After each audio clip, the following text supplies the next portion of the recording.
we shall begin. Guys, welcome back. Thanks for coming back. It's actually right after Christmas. I don't know when you're listening to this, but for us, it's right after Christmas. How was your Christmas? In this reality, it is. My Christmas was good. I drank too much. Same. Seems to be the theme of 2020 for me. So. Same. Oh, man. Yeah. One last round of that. And we're drinking myself a bunch of again. presents. What about you? What'd you do?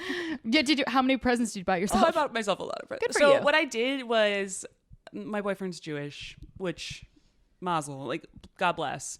But I still want to do Christmas. So I bought, he bought me a tree, which was really cute. Oh, that's sweet. And then he bought me a gift, but then I bought a bunch of stuff for, the apartment and then just wrapped it. And then a bunch of stuff for the cat. Yeah. And put it under the tree. Yeah. So, I bought Greg one of those floppy fishes. Ooh. Free plug. Floppy fish. But he's afraid of it. He's like such a wimp. Come on, Greg. Yeah. And I'm like, it's a Greg. mechanical fish. You're supposed to love this. Maybe I should put something on it. I don't know. I was going to say tuna juice, but that'd be fucking disgusting. Yeah, then you have floppy tuna juice fish. Oh, thank you. Getting thank all you, over. ma'am. Well, that sounds like a fun Christmas, sort of, for Greg. Yeah, no, it was, sort of. There's 2 dogs in my parents' house, so they didn't like that. But yeah, and my mom keeps trying to steal him. She's like, Greggy loves Grammy's house. And then she's giving him shrimp and stuff. So whatever. That's adorable. But yeah, we have some pretty good stories for you guys today. Some pretty timely stuff. Yeah, dense. Yeah, I have a really lengthy one today. Hell yeah. But I'm pretty that. excited about it because it has to do with influencers, which, as you know, my day job has to do with influencers too. Oh, so I'm good. So we're getting straight to the horse's mouth. Yeah, yeah. Influencer's pocket? Yeah. Here's the thing. I kind of respect influencers in a way. A lot of people talk shit about them. They're an easy target. And I'll talk about a girl today that is an easy target in my mind. But you gotta respect the hustle. You know? 100%. It's hard work. No one is yeah. It's ridiculous work, but what I do is also ridiculous. There's Right. so many jobs that are ridiculous. At least they look hot. While Totally. doing it, Totally. You know? And it's kind of funny. People are like, oh, they just take photos of their ass on the beach or whatever. And I'm like, yeah, I couldn't do that. Have you seen my ass? It's flat as fuck. Also, you have to just go. You've seen these people at the beach where you go down there and you're like, that's insanely embarrassing what you're doing right now. And they're do you follow influencers in the wild? I do. I was just about to bring that up. Yeah.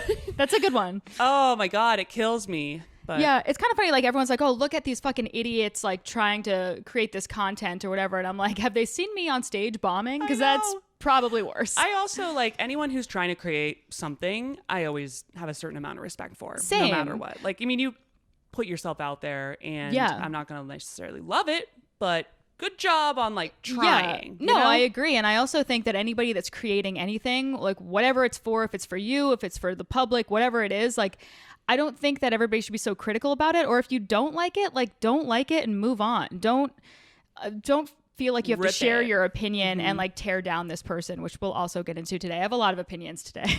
I love it. Well, should we maybe start with mine? Mine is a little shorter, and I know we wanted to talk about some of the office stuff first. Yeah. So actually, I looked up an article which now I don't have in front of me, so maybe this isn't the best time to talk about. We were talking about office jargon that's really annoying. I feel like whenever I talk to prospects or clients that work in giant umbrella companies that have a bunch of different brands underneath them, they always have this way of talking where they're like, well, we'll circle back internally and we're going to look at the breadth of this project. And I'm like, what do you just speak to me like a human being would speak English? I think it's just I don't know. I definitely have done that where I've tried to translate my emails more into that kind of speak because I feel like it gets you respect. Yeah, it definitely seems more important than saying... Right, and that's really all you're looking to do. We're going to chat about whether or not we want this. We'll get back to you in a few days. That's what they're saying, but why do they have to say it like that? We don't know if we want it yet. We'll let you know. Yeah, just say that. I would be like, that I understand. That's English vocabulary. Yes, but instead, they have to add complexity and stuff. Yeah, I'm also really sick of the Zoom jokes. Enough with the Zoom jokes. We've been on Zoom for 9 months now, and before that also. Enough with the fucking Zoom jokes. I feel like mine have started getting a little we've definitely had meetings in my company where our boss will be like, "You're on mute. Now you're talking, but you're on mute. We've been doing this for 8 months." Yeah, exactly. You should know this by now. The patience is gone. You cannot be tech illiterate anymore. I feel a little bad for those folks, but also pick it up. Also, come on. Also, it's really embarrassing when, especially in sales, you got to kind of put it on a little bit. You can't just be like, ham it up. You got to ham it up. You can't be talking how I'm talking right now. They'd be like, that girl's a fucking bitch. But but like one of my old coworkers, she always did this on Thursdays and used to drive me crazy because we'd work in like an open office space, and she would be like, "Happy Friday Eve." Oh. And I'm just thinking, and she was doing so well. And I was like, if I was ever one of your prospects, I'd be like, I'm not going to buy from you because of that corny joke. That's how I do business. So I feel like sometimes I have like little ones of those that I do just for my own personal jokes. Mm-hmm. Like I like to think for her, like, I don't know. Like I like to like sign off like with like really formal or like unnecessarily formal things, but it's just like I think it's so ridiculous, but they're gonna have to just kind of roll with it. Like what do you know mean? What I mean? Like no. Like right now I do like best, which I feel like best is fine, but I've done like warm regards or like what I tried to make work and it did not work was cheers. Like May, you're not British. You're just not. But I just love like those are just like I don't know, little Friday Eve. Maybe that's a personal joke for her, and it just keeps her sane through this grind of a day that we've got. I don't know. I mean, come on, that is a lame joke, but whatever. Yeah. But it's such a lame joke that does it become good after doing it enough reps? No. Okay, maybe that only works on like Family Guy. That's fair. That's fair. I'm trying to think of other work jargon that just makes no sense. Synergy, that's a big one. People talk a lot about synergies between brands, and I'm like, you can just say like these two brands they have a good marriage. I say that a lot actually. I'm like, how did I get here on my sales calls? I'm like, yeah, it'd be a good marriage of this partnership with this partnership, and I'm like, what am I talking about? I just want to ring that bad that you're just putting it into the universe. It's seeping into my sales pitches. I'm like, please, I want to be engaged. Can you tell my boyfriend? Anybody on this listening to this podcast, please.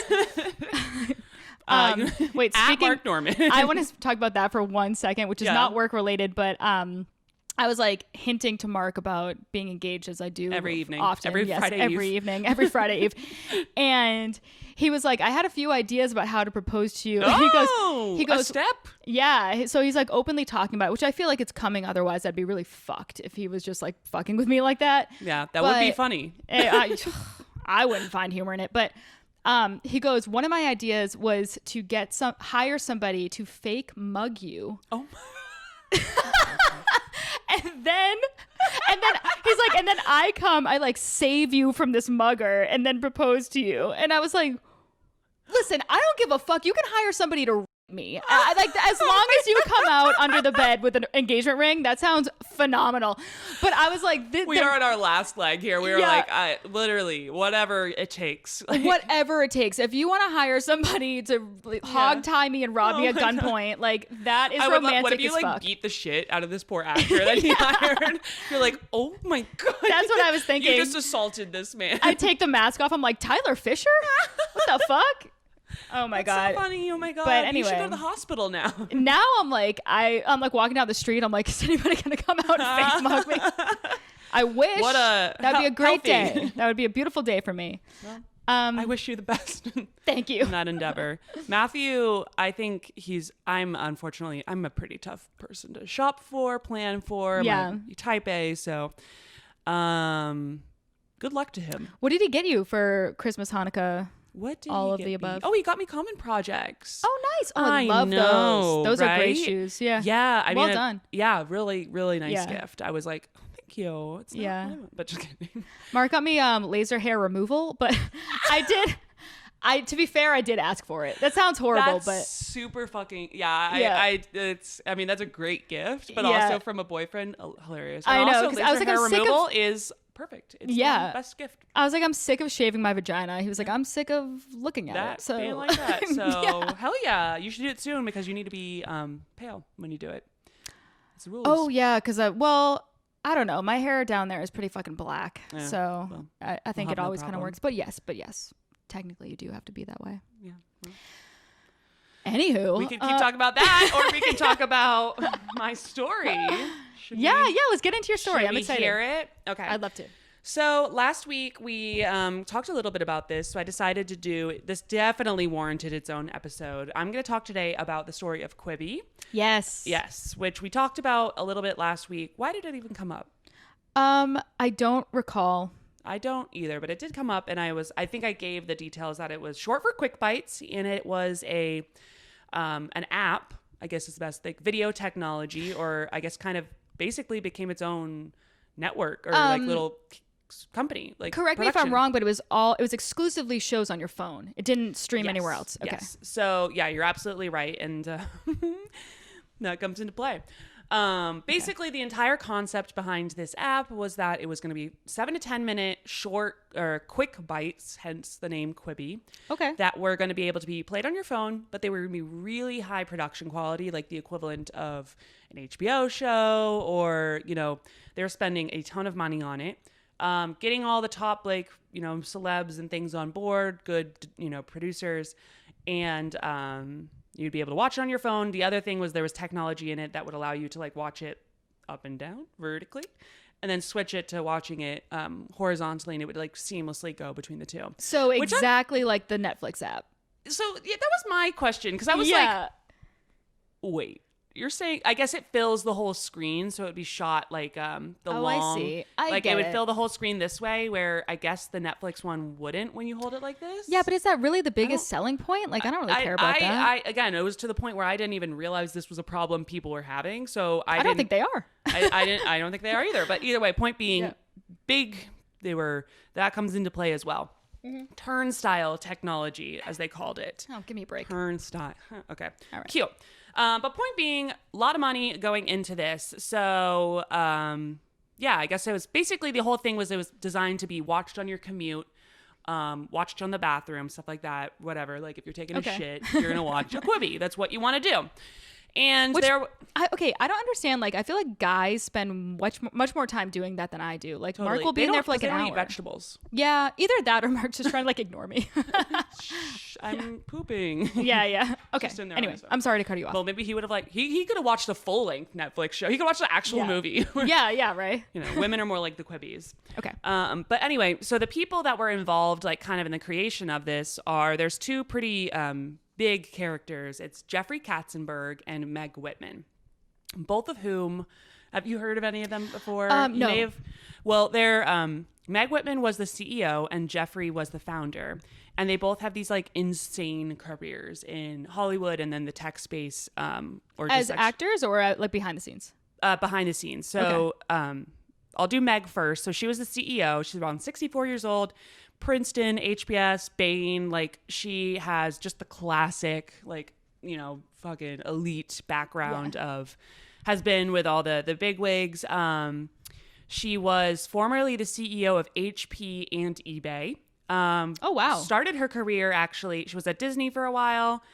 She's like a really random career, actually. She's been all over the place. Back in the 90s, she was at Disney for a bit. Then she went to Hasbro, where she was the head of Play School and in charge of the Mr. Potato Head division. So that's like fun. Yeah, and also in the 90s, like it's kind of cool. I don't know. Yeah. So like pretty badass. Then she went from there to really cool. eBay and literally went to eBay. It was making $4 million in revenue a year. Fucking nothing. Yeah. First day there, the site crashed and she was just like, uh-oh, maybe I've made a mistake.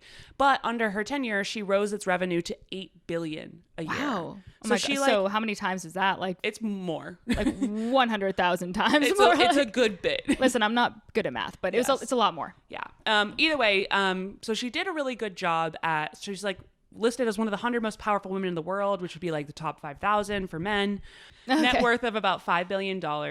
So she's rich as fuck. And what's interesting is she is a Republican. She was a senior member of Romney's campaign, but then went to back Clinton and Biden. Okay, that's good. So I think she's more just like an or maybe, I don't know about an opportunist. I think more so just like a never Trump, which is fine. Yeah, like, I don't know. I'll take it, whatever it is. There are some Republicans that are just Republicans, and then there's Trump Republicans, and then there's Democrats. Right. And I actually almost watched the new like Mitt Romney docuseries or documentary or whatever that's out. And he seems like it's like refreshing because I'm like, oh, he's a Republican who's not like insane and like completely vile. He's like, I mean, I don't know, maybe people listening will be like, she's not familiar with these policies. Yeah, we don't know nearly enough to actually, this is just the 1,000-foot view. But like the way 10,000. that he talks, he seems like a good guy. Yeah. He seems like somebody who doesn't want to actively hurt people, where obviously Donald Trump does not feel that way. Again, like the policies aside, like the Bushes, like you can be in a room with them. Yeah. Whereas Trump would be like, that feels like that would be a chaotic experience. Yeah. Oh, to just big be time. in the same room. No. Yeah. Like, okay. Anyway, so she is, she's active in politics. She ran for governor of California in 2010. What? Oh my God. She's big deal. Damn. Like, when does she have time to breathe? I know. She's the fifth wealthiest woman in California with a net worth of $1.3 billion back in 2010. Good for but her. She spent more of her own money in that election than any other political candidate has spent on a single election in American history. Wow. So she was like all in. She put $144 million of her fortune into her race. Fucking lost. But you know what? Put your money where your mouth is. She like did. That's pretty. She did. So she was commendable. all in on that. Lost to Jerry Brown. But point being, she was considered for a little bit a top possible candidate for being on Biden's staff, but I think that people were like, new Republicans. Yeah, they were very heavy on that. That would be kind of weird, especially because Biden's biggest criticism was that he wasn't like left enough.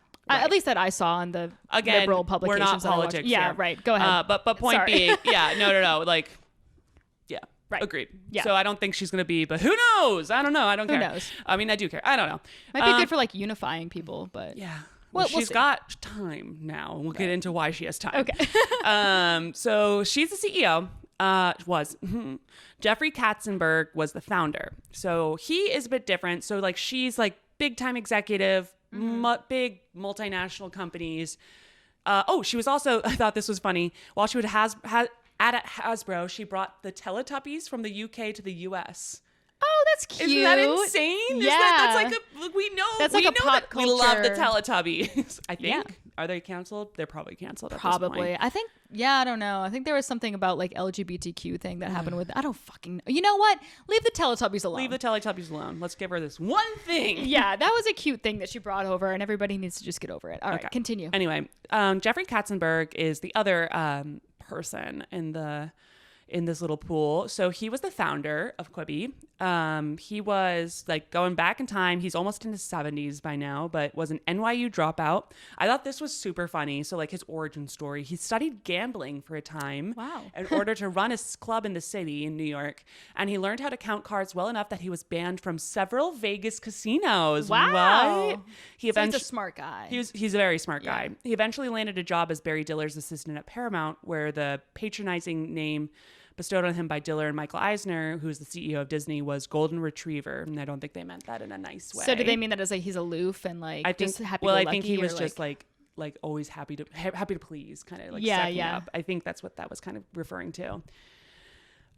Basically, he was a workhorse. He did nothing but work, and his saying he was known for was, "If you don't come in on Saturday, don't bother coming in on Sunday." Which fucking question mark? Yeah, are what we the hell working are you on talking Saturday about? or Sunday? I would be like, I'm not going to bother work here. Yeah, that sounds about like that? a culture mismatch. Yeah, that sounds awful. No, I mean, all about putting in the work, but like anyway, he was a real big deal at Disney. He was there in the 80s when they made like The Little Mermaid, Beauty and the Beast, Aladdin, The Lion King. Heard of them? Okay. And then he got passed over for the number 2 job in Disney by Michael Eisner. And they refused to pay him a large severance that was guaranteed in his contract. So he sued them and walked away with $270 million. Good. Listen. Good for him. Honestly, I'm all about people getting their money. Fine. Yeah. All about it. I mean, it's great. Yeah. As long as they don't like screw anybody over, but. Totally don't know the details of that. So like if you did screw people over. Yeah, whatever. But maybe he did. Okay, so then he went on to DreamWorks, where he was the co-founder and CEO, which is awesome. He did Shrek, Madagascar, How to Train Your Dragon, Kung Fu Panda. Fun. I mean, Shrek. Freaking we fun. We love Shrek. How to Train Your Dragon. I love That's a How good to Train one. Your Dragon. Yeah. So Madagascar cute. was amazing too. I mean, either way, all of them are awesome. all very much. I did not hits. see Kung Fu Panda, but I imagine it was great. You would enjoy it. Sidebar. Have you seen the new Pixar movie Soul? Yes. Yes. I loved it. Yes. Loved it. I cried. So obviously. good. What is that? Yeah. What is the deal?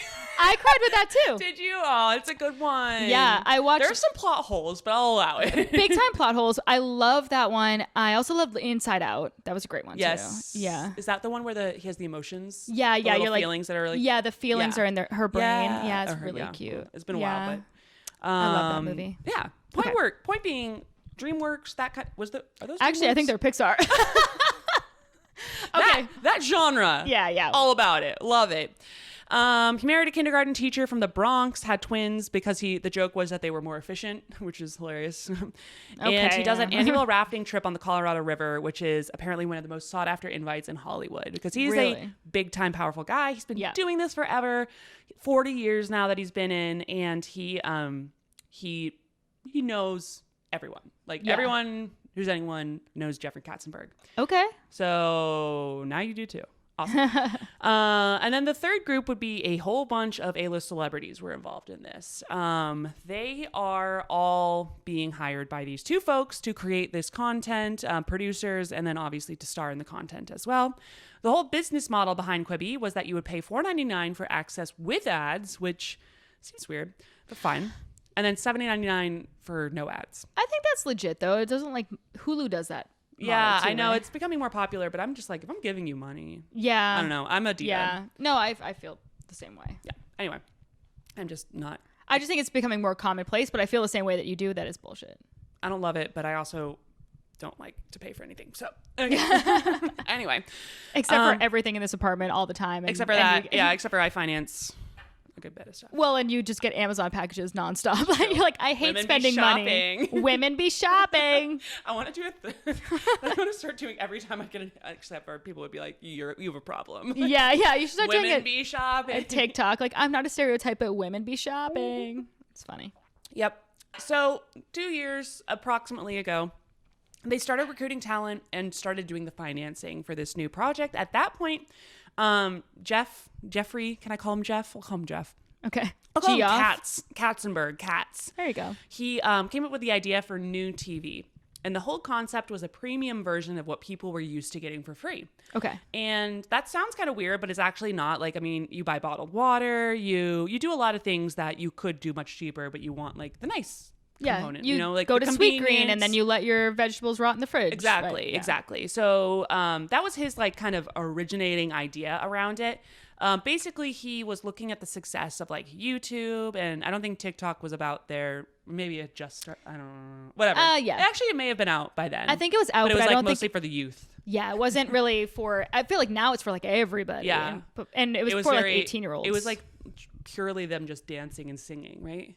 Yeah, well, that was my interpretation of it, but maybe there was other stuff on there at that time. But I have anyway, no fucking point idea, being, but whatever. he was looking at those kind of things, and he was like, okay, these amateurs are developing content for free, and it's fine. It's pretty amusing, but it's not like there's no production. You know, it's them with their phones. You know, it's kind of like this. Yeah.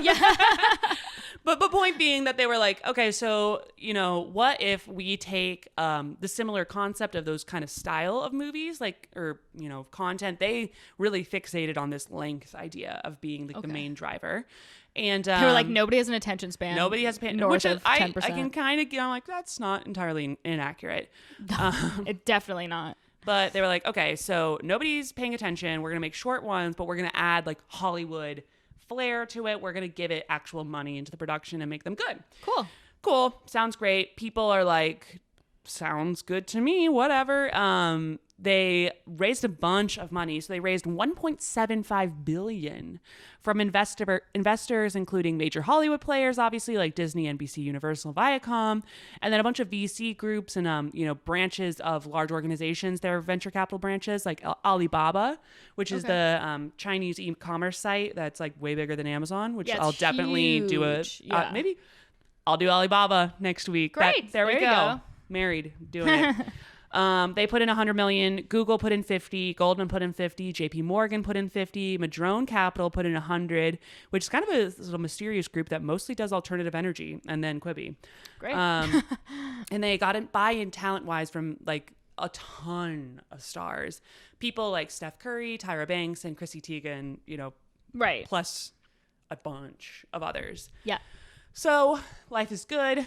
They're chilling. They're like, hey, we've got this tech. We've got turnstile technology. People are going to lose their shit over this. Yeah. We've got investors. We've got talent.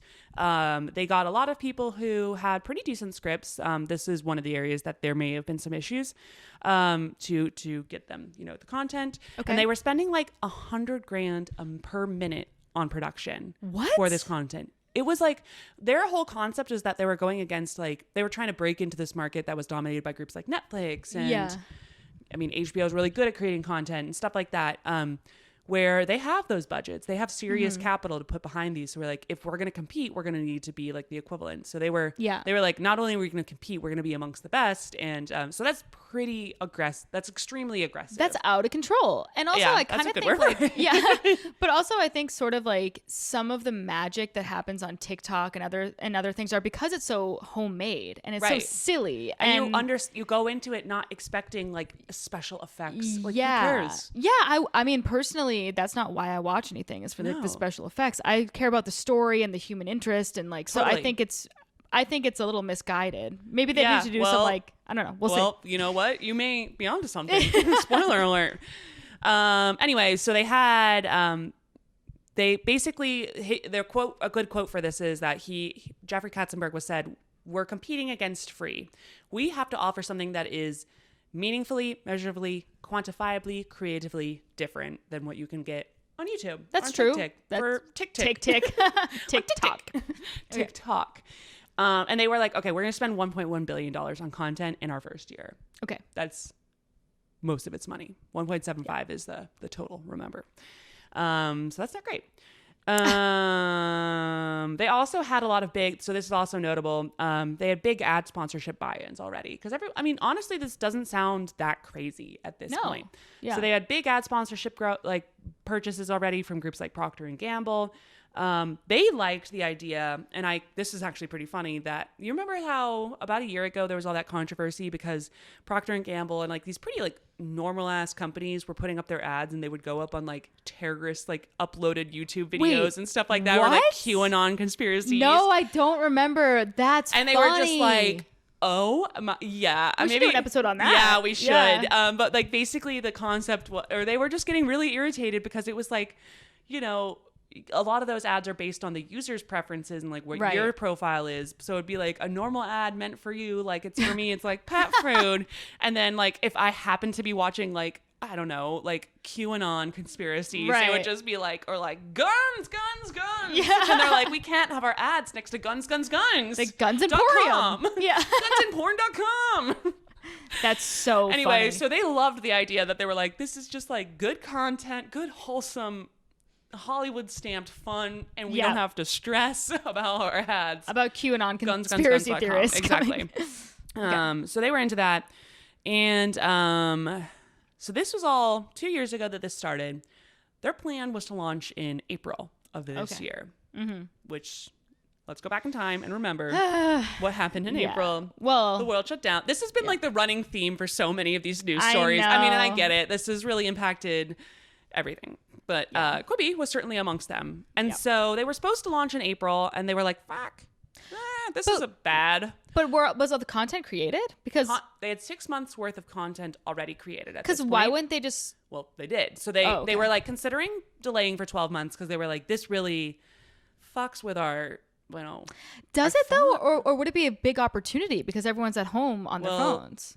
That was they didn't know. They just knew it was different than what they were anticipating going in. It was unprecedented times. God, that's another thing. Yeah. Enough of that. Hope you're staying well. Oh my God, shut up. And they were like, okay, we are going to launch in April, and we are going to just go for it. Whatever. 6 months worth of content. Let's just make a run for it. I do want to pause here and kind of talk about some of the shows that they decided to put up on it. Okay. So some of the craziest Quibi shows, I really love this because they had so much money and they were like, we got to make it short. We got to make it attention grabbing. Like we got to do whatever we want. Like get like creative with it. And the other side of it is a lot of the times these producers were they'd already gotten passes from Netflix and like Right. Hulu or whoever. Yeah. So this is one You of my mean passed over for, or they were already they were already like, we're all set. Yeah. They're like, this is our side gig. Murder House Flip, for instance. Murder House Flip is about a design team that visits houses where vicious murders occur. Wait a minute. I would love this show. Are you kidding? That sounds awesome. Identifies areas in need of an upgrade and then spends a few days turning things around for thankful homeowners. Murder House Flip, May's favorite new show. I would love that show. Are you kidding? That's amazing. That like, Either so way, your house isn't haunted anymore.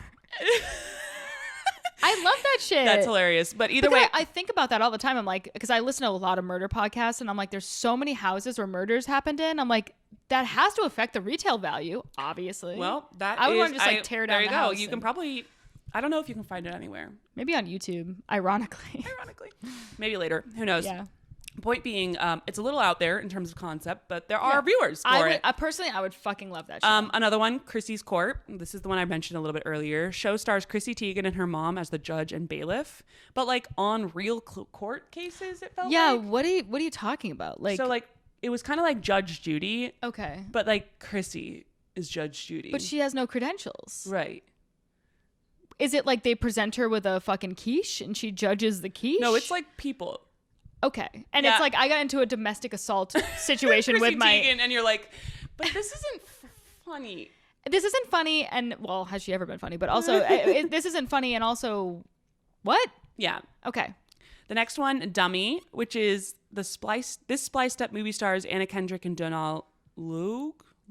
I'm sorry. I'm sure he or she is very famous and I'm fucking it up. But basically Anna Kendrick's character who wants to become a writer and her boyfriend and her boyfriend's sex doll are the main characters. So Anna Kendrick is basically walking around the world with the sex doll. It's like the main shtick of it. All right. Sure. Is it like a lifelike one? Is it like... I would hope so. I would hope so too, because have you seen those documentaries about... This is the kind of stuff that I watch. I watch murder stuff. You would have loved Quibi. We found Quibi's market. I love Quibi.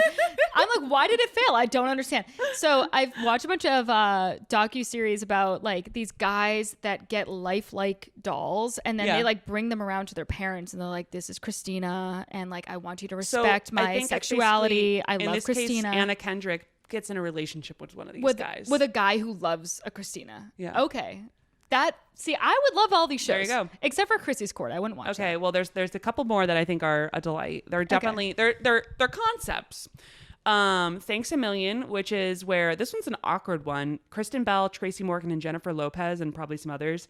A celebrity gives you yeah, I know. She's so hot though. So hot. Celebrity gives a person in need $100,000 and they that's cool, even though it's called Thanks a Million, which you'd think it'd be $1 million. So it should be thanks $100,000. Thanks $100,000. Whatever, I guess. Yeah. So they give it to them, but then that person who we identified as being in need has to split the money and give $50,000 to another person. When it's like maybe Tracy Morgan should have just given you $150,000. Yeah, then, you know what I mean. I wonder if like off camera they do because that seems really shitty. It does seem really shitty, like, right? $50,000, I'd be like, great, I'm gonna buy groceries at Whole Foods once.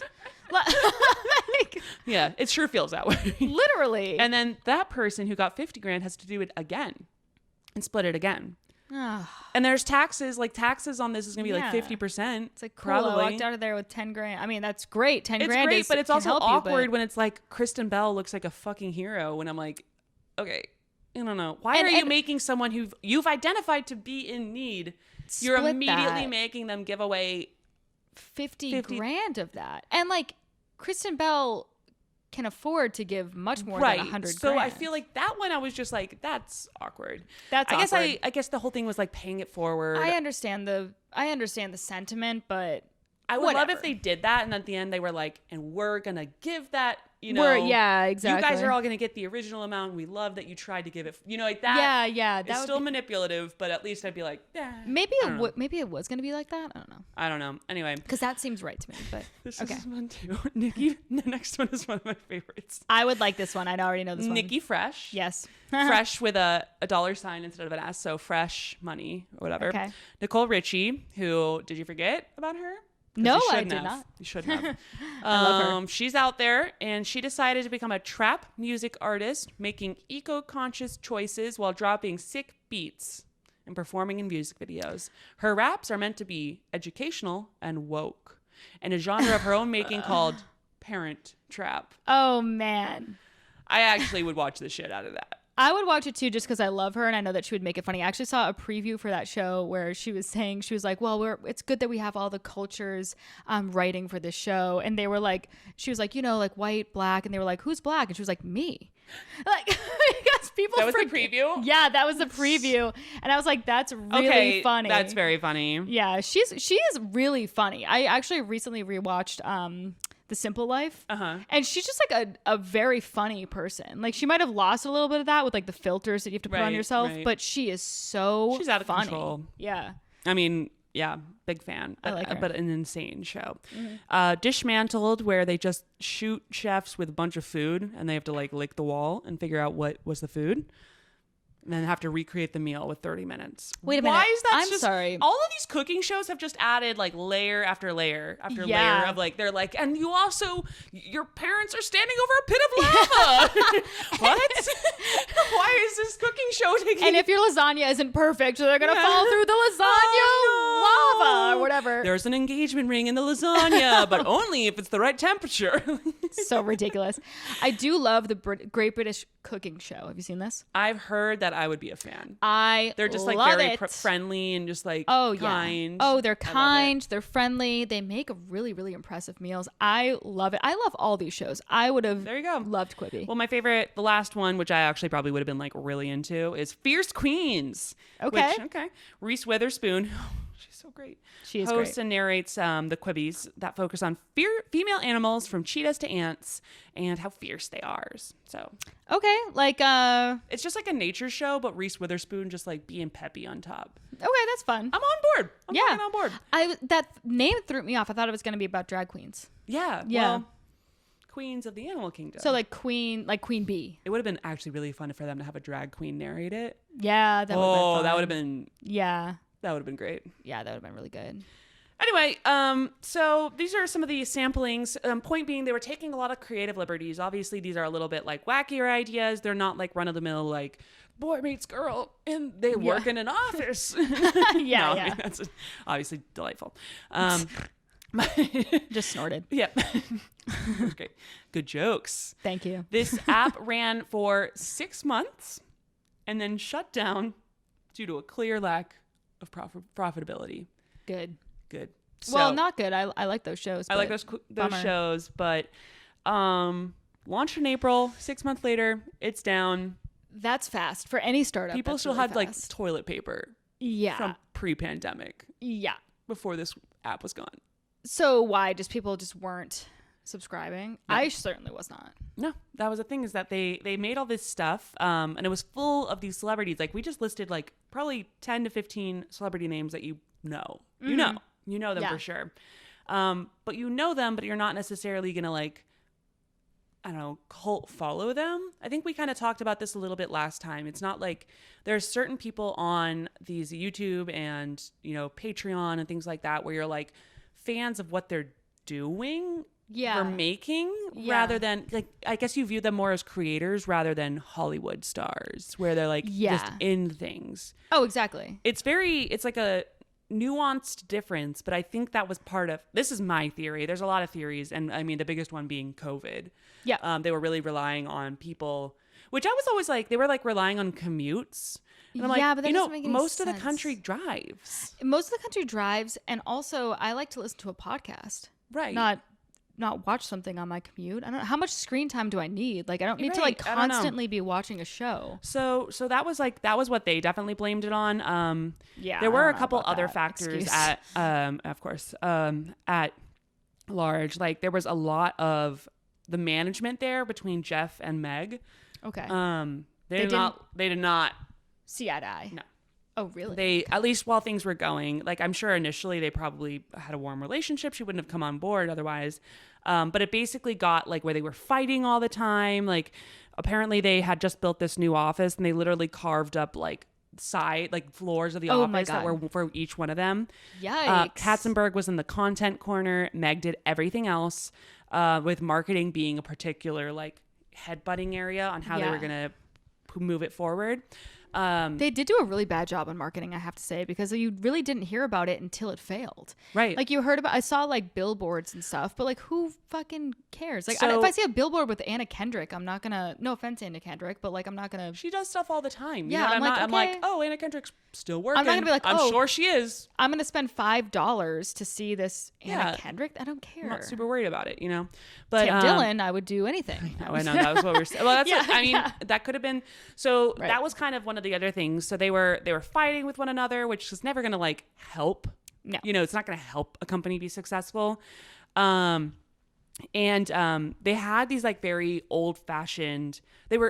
She's in her 60s. They're both in their 60s, I think, and they're trying to create something that's going to go viral amongst youths. That's hard. Katz, I don't think even has Twitter.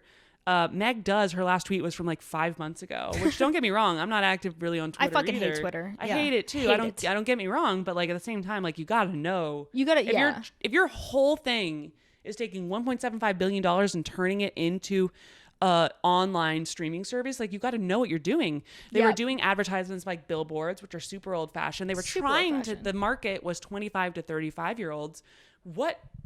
How are they seeing, I don't know. I don't really consider that like maybe do an Instagram ad. I don't Right. know. Maybe like have influencers be talking about it. Something like that, which could lead into my story. But yes.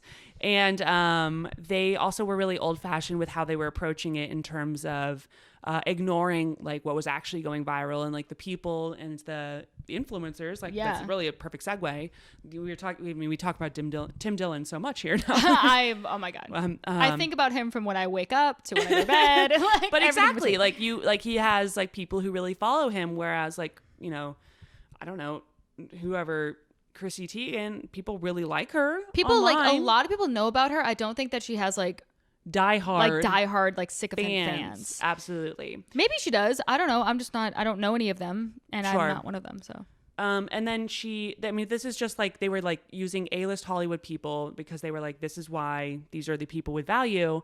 When reality it was that they're good at what they do, which is make good movies. But like, this isn't a good movie. This is meant to kind of compete with short content. Right. They also like the way that you were mentioning the marketing was really weird. Like they did ads during like the Oscars, which is the main demographic for that is 50 to 60-year-olds. So it was almost like they were just trying to prove to critics that it was a good idea rather than like actually get people to download and pay for it. It's not a bad idea, but I think that it should have been like individual creators, not these A-list people. So then obviously the content, like we were talking about, is like, using the people who are, A-list people versus the creators. The other thing was just like 7 to 10 minutes, like hitting pause is not that big of a deal on like a longer show. Yeah. So like if I'm looking to really watch a high production value thing, like Right. why do I need to not just like hit pause and like go back to my life Exactly. and then return? Right. Like you could do on this podcast. And then and then thirdly, like obviously we kind of alluded to this, but the scripts that they were getting, they're quirky and they're fun, but a lot of the times there were scripts that were already passed on by like Netflix or HBO or whomever. If you didn't get traction, you'd go to Quibi. So Right. They also had like weird things, like they wouldn't go on TV because he was so committed to this app idea. He was like, we are not going to take our content anywhere. Like it's not going to be online. It's only going to be on your phone, which is like a weird barrier. Yeah. Why? The only time that I watch things on my phone is when I'm going to sleep and I have my phone next to me and I'm watching like The Office because it's like my lullaby, which I know so many people do, but it just lulls me to sleep. And I know it's a really unhealthy habit, but it's something that I do. Whatever. But I wouldn't want to watch something new. That's your worst habit. Yeah, exactly. It's no big deal. But I wouldn't want to watch something new that I'm actually interested in like seeing what happens on the show while I'm falling to sleep. But that's the only time that I'm looking at my phone and watching a TV. Yeah. It's I don't know about that. I mean, I think that was just the thing, is that they didn't understand how people consume phone media. Right. Or whatever. There was also no screenshotting, so it made it difficult for people to like share shit, which I get that they didn't want the content recorded, but that's a tough one. But at the same time, like, that's how things go viral though. It's like, I'm like, oh, this reminds me of Laura. Let me send it to Laura. Yeah, exactly. Yeah. And then obviously the timing. The other thing that was kind of difficult, which I think the timing though, I think that that's them trying to make excuses to their investors. I kind of agree. Because the timing is fucking beautiful for things like this. Like if there were so many things, like TikTok blew up during this time. Granted, its users can get involved in it, which is cool, but yeah, but I mean, honestly, I think that is like the lamest excuse ever. That this is the best time possible for like TV, podcast shit. Like we can't use that excuse. I know. Honestly, we were too late. If anything, we were too late. If anything, we fucked up. Literally, we should have done this in the beginning. That's okay. Okay. And then they also have a lawsuit on them. This was just funny. I don't know how. So 𝐂𝐄𝐄𝐃 is another company that does like video tech, like very similar to them, and they allege they are using their technology in Quibi.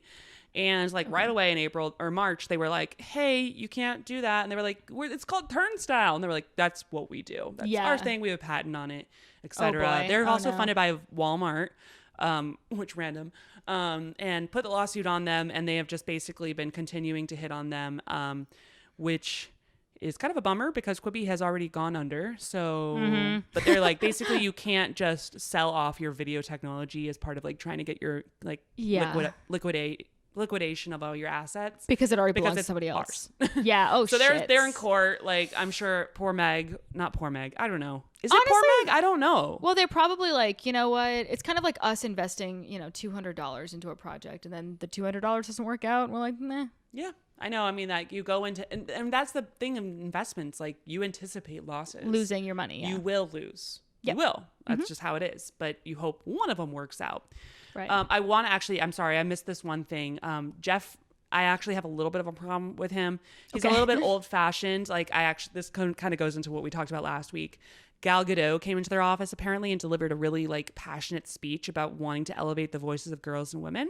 Okay. Love that. Yeah. And Katzenberg responded to that, wondering aloud whether she might become the new Jane Fonda and do a workout series for Quibi. Oh my God. I know.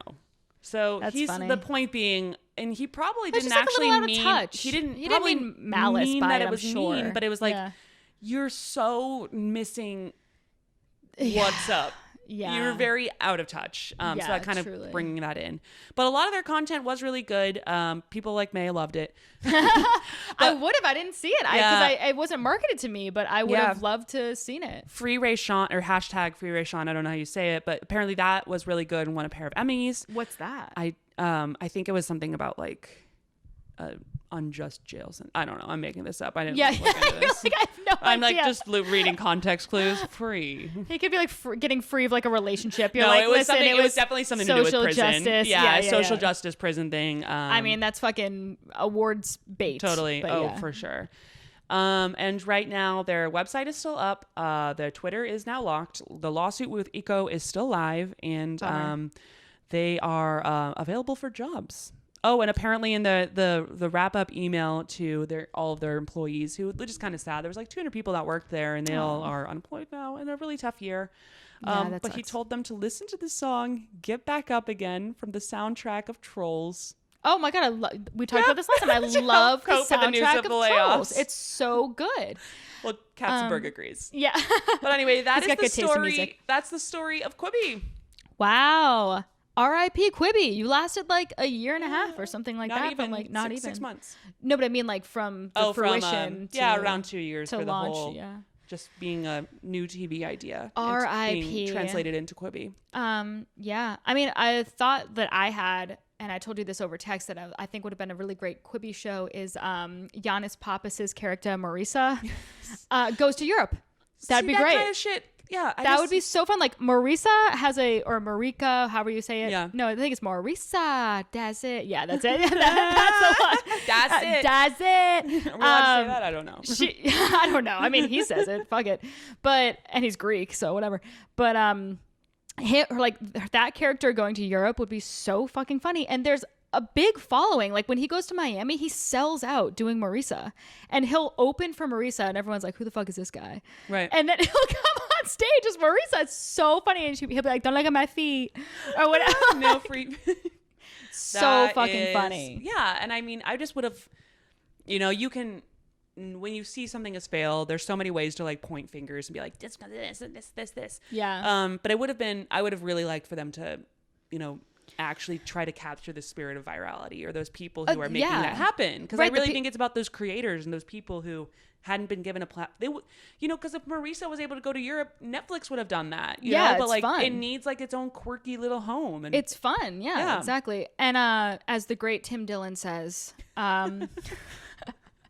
But he said one time, and I was like, that's so true. He's like, people always complain about the gatekeepers, like to a comedy club, to Netflix or whatever. He's like, fuck the gatekeepers. The gatekeepers in 2020 are your goddamn phone. Turn around your phone, do something funny. You'll get some notoriety from it. And he's like, are you funny? Are you not? That's pretty much it. That's pretty much it. Yeah. And so, like, Quibi needed to realize that it was like people like him that they were missing out on. Like, Chrissy Teigen has people like editing all her shit to make her look funny. Right. But well, you're just going to Chrissy Teigen for a completely different thing. You're going to see like manufactured, like, you know, the power of kind of the system, which is cool. Don't get me wrong. Sure. Like, it's fun to go to a movie and see all that, you know, action and effects and stuff like that. But that's like not what I'm going to these like short form content for. I guess they were trying to merge the two, but like weirdly putting like handcuffs on by forcing it to be on your phone. Yeah. I don't know. I kind of feel like this concept is going to come up again in the next like 5 years and be successful. And it's going to be like little tweaks, different leadership tweaks, and it's going to take off. And we're going to be like, oh, it's like Quibi 2.0, but we weren't like ready for it. I hope so too. I would love a Quibi 2.0, and maybe we can get Murder House Mystery or whatever it was. I would love Murder House, like Overhaul or whatever it's called. What was it called? I don't know. I think it was. I don't know. Murder House Flip. Murder House Flip. I would love that because I would love that. to like. Well, actually, I would fucking hate to buy a murder house because I do believe in ghosts a little bit, so I would think that there was ghosts in it. But like, if I could like buy something on the cheap because somebody got like murdered in there and then flip it, that'd be nice. Yeah. Well, that's a plan B for you there. Plan B. Yeah. All right. Houses. Let's pause real quick, refill our wine, and then we'll start. Yeah, we'll start my story. Okay, bye. Right. Okay, we're gonna clap. 1, 2, 3. That was not on beat. All right. There we go. That felt good. That felt right. That felt profesh. All right, we clapped. We're profesh. We're here. We're queer. Get used to it. I'm not queer. I'm sorry, everybody. Okay, so I'm going to tell you guys my story this week, and it's actually kind of interesting. So I read on Vox that now influencers are being used to promote the vaccine. The fact that we need to promote a vaccine, like first and foremost, just real quick, take the vaccine. Just take it. Just take it. That's it. My mom took it. Did she? Yeah, because she works in a hospital. My psychologist or whatever, whoever can prescribe shit.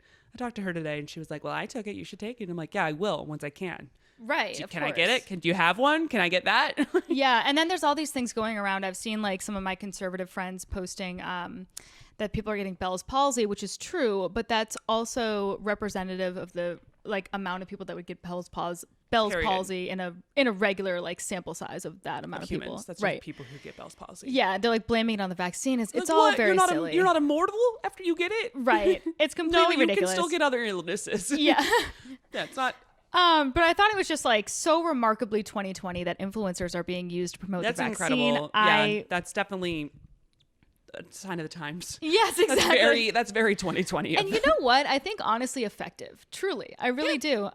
So also, oh my God, who are the people who are listening to that? Who are like, oh, well, you know, I love this. I follow like Lynn Lowe's, who's like this model fitness influencer who like beat cancer. She's just like incredible. Yeah. Lynn Lowe's, did you get the vaccine? Did she? I don't know. I have no idea. But if she did, I'd be like, cool, I was gonna get it, but I'm still gonna get it. Maybe that was the deciding factor. Yeah, totally. But I think it's really funny how Dr. Fauci can be like, the vaccine is safe, like blah blah blah, and everyone's like, I don't know, and then it's like some hot blonde gets a vaccine, and everyone's like, great. I love that. Put that also in me. Yeah. Can I use the same needle? That'd be great. Does that make me closer to her? Yeah. Gross. So creepy.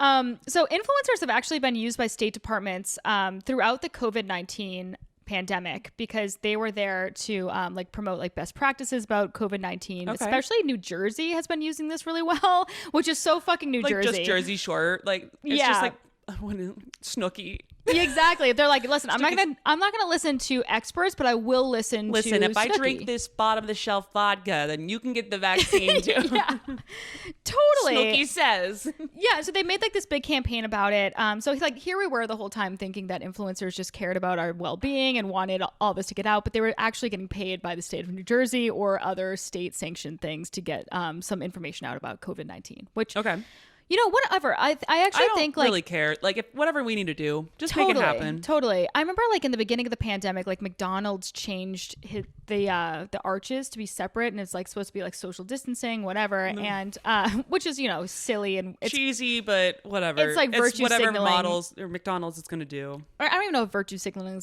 is the right word, but like. It's just like getting involved in something it doesn't really need to be involved in. It's also but like also like maybe it does need to be involved and I'm wrong. It's like a meaningless gesture. Yeah. But at the same time, I was like, you know what though? There are a lot of people that they really need to be like drilled into this. Like everyone's doing this. There were at the time, especially like a lot of people that just really needed to understand that you needed to social distance and whatever. And we've learned a lot about it since then, but I'm going to take you guys back to March when we were all going crazy and it was horrible. Yeah. So get back there in your brains when you're listening to this podcast. Well, I mean, we were talking about this. We weren't sure if we were supposed to wear masks. Yeah. That was like, we knew distance. That was like definitely do that. Yes. Stay home, etc. Yes. But we didn't know about the masks. Like they actually told us not to go out and buy masks because I think the sentiment was that they wanted to make sure that healthcare workers had them first. Right. But then it was the whole thing like you could have been like, well, face coverings are okay. Yeah. Like, I don't know. The world was complete chaos. There was no information. Chaos. We were looking to McDonald's for answers. McDonald's, which is a crazy time period. Totally. So anyway, so New Jersey was using that very heavily. And so actually when it came to the vaccine, so the Trump administration said that they wanted to use influencers in the same way instead of celebrities. So influencers on social media, like micro, nano, instead of like maybe some macro as well. Like micro is like 20 to 60,000. So like the people that follow them are like obsessed with them. Yeah. Macro meaning, Kim Kardashian and stuff like that. Yeah. And then nano would be like somebody who has 5,000, but they have incredible engagement and like, and or maybe like they cater to a specific demographic that the government's trying to reach for these, they're like people who hunt. This guy loves hunting. Exactly. So it was that. So they originally wanted to use celebrities and they actually scrapped that idea and they turned to influencers, which like, listen, you know what? I don't agree with basically a single solitary thing that guy does, but I think that this was a good call, especially in light of those celebrity videos. My God. After Quibi. Yeah. They're like, well, Quibi didn't take off, so we should change. No, but do you remember those like Imagine those fucking, oh my God. Those were cringy as fuck. Although I have to say, you know what? They were really cringy, but they were probably really effective because we all watched them, like hate watched them. Yeah.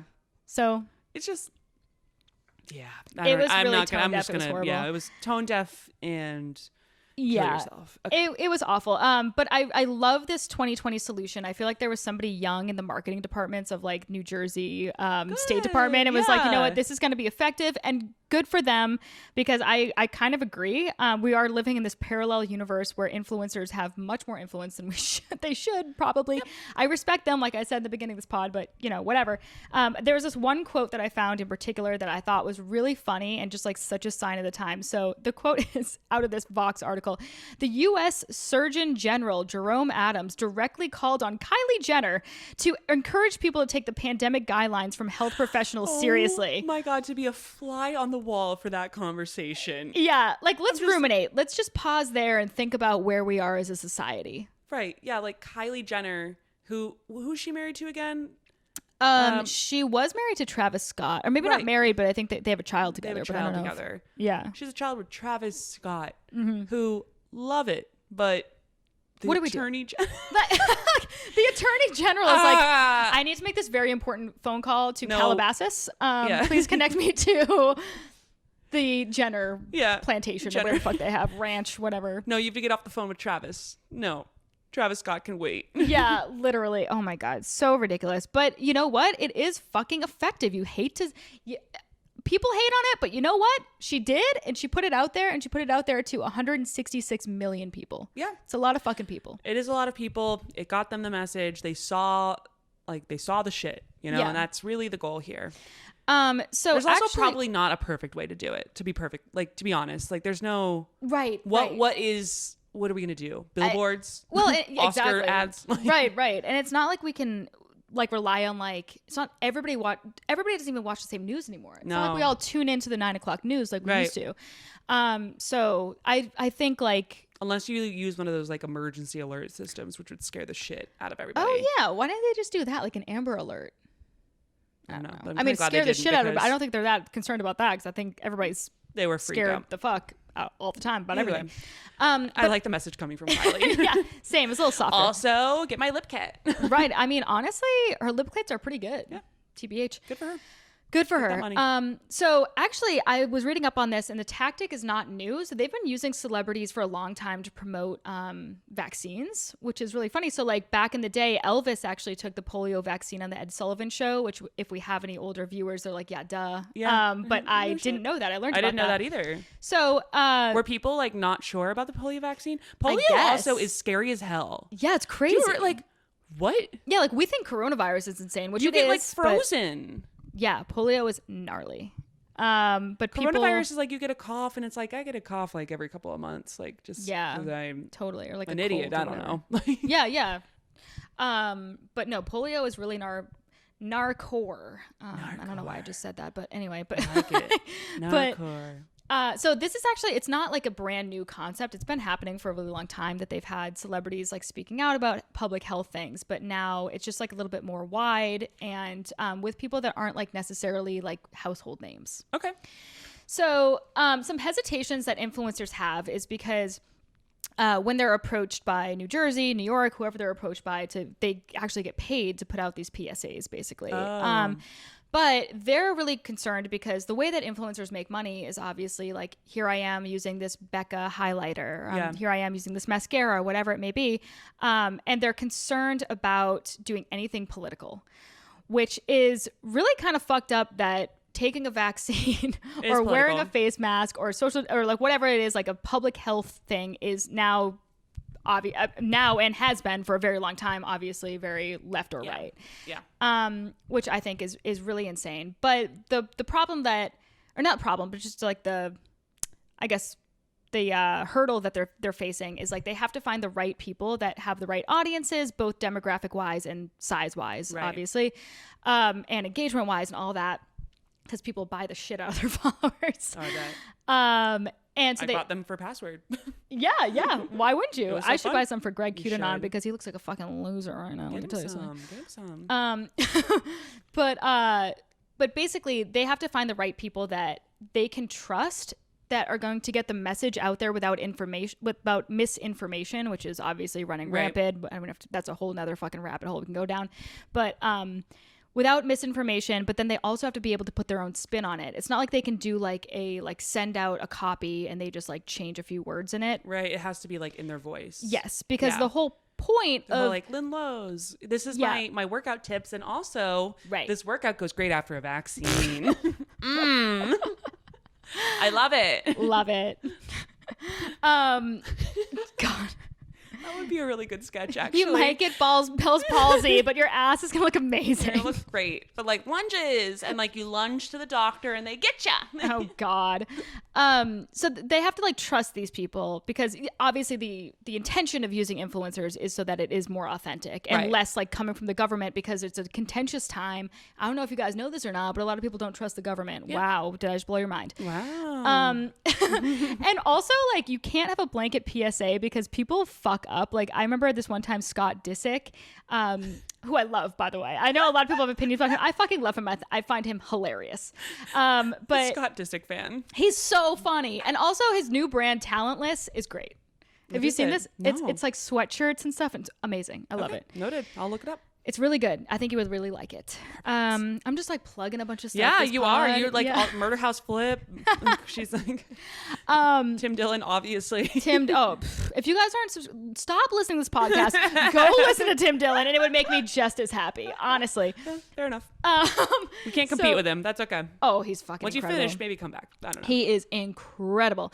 So, anyway, like I remember this brand gave him copy to use and all he had to do was like insert the name of the product that they'd shipped him and he left it in there. So it was like in love with my insert product here, blah, blah, blah, blah, blah. And it like kept going. And I'm like, you had one job and I'm willing to guess they paid you like 50 grand for this post at least. That's so funny. So fucking funny. So you can't trust them. But yeah, I mean, we'll see that happening a little bit more with vaccinations where we're going to see people, that we just see on our feed that maybe we follow that are influencers or even like micro influencers that are getting paid to do these things. I think it's a really good tactic. We'll see how it pans out. They have to be really nitpicky about who they use. But I actually wanted to follow up on a story about a particular influencer that I thought deep dive. Yes, that I thought would be really, really interesting. For a few reasons. She's not any stranger to scandal. She's had quite a few scandals, but she had a scandal related to the COVID-19 pandemic. Okay. And I feel like now with her seeing all of her friends getting paid for this, she's going to be like, you have to be kidding me. So let's hear it. Because of the way that people treated her. Oh God. So this story is about @something_Navy, otherwise known as Arielle Charnas. Okay. Something Navy. Okay. Something Navy. Are you familiar with her? No. Okay, so she's actually like one of these like OG influencers who like started putting out like really hot ass fashion in the beginning of influencer Instagram. Jesus Christ. Good for her. Got on top. Yeah, and she built this little brand for herself, parlayed that into a fashion brand that was sold at Nordstrom's. Like she's her own little boss, you know. But you know, she comes from money. She's very hot. She's white. Of course. She's from New York. She's a socialite. So it's a hot rod for hate. Yeah, people hate people like her. Even though, like, you know what, she's doing her thing. Like I said a million times, I have a lot of respect for if you're for gonna people create that stuff. At least she like created something to, you know. Yeah. Did she have advantages? Yes, but right. You know, let's. But I mean, we could dwell on that forever. I could sit around and be like, I know people with trust funds. I don't have one. Right. Am I going to sit around and dwell on that forever, or am I just going to live my own life? Huge cultural, problem or hot issue. And point being, Something Navy was in the throes of it. She was. And I'm sure her clothes are probably pretty kick ass. They're cute. They're cute. I do think that she got in trouble for copywriting, or what's it called? Copying and design. Yeah. Oops. Well. I'm not going to cover that today, but I do think that happened. That's fine. I also would imagine that's probably pretty common in clothes. Like, how many blue dresses can we really make? How many black sweaters can you have? You know, I can have many, but I don't. How many can you manufacture? I know. I felt like you today, where yeah, it's like, this is a very May outfit. I noticed this. Besides the white T-shirt, I've worn a black sweater every single. Yeah, you wear a lot of black sweaters. Too many black sweaters. They're great. Whatever. It's how I like to dress. So she is the CEO and founder of Something Navy. Cool. Like I said, so Something Navy itself as a brand has 300,000 followers, which is it seems kind of low, but it actually is pretty high for an actual brand. Because if you think about like brands that you follow, I'm either looking at them for like promo codes that I want to use, or I wouldn't follow a makeup company necessarily, you know, unless I really like, I don't know. Very niche ones I'll follow. Yeah. Like engagement rates. Her as an influencer, she has 1.3 million followers. So respectable, you know, she's whatever. She's an influencer. So controversy number one, Arielle and COVID. Let's get into it. All right. So what happened?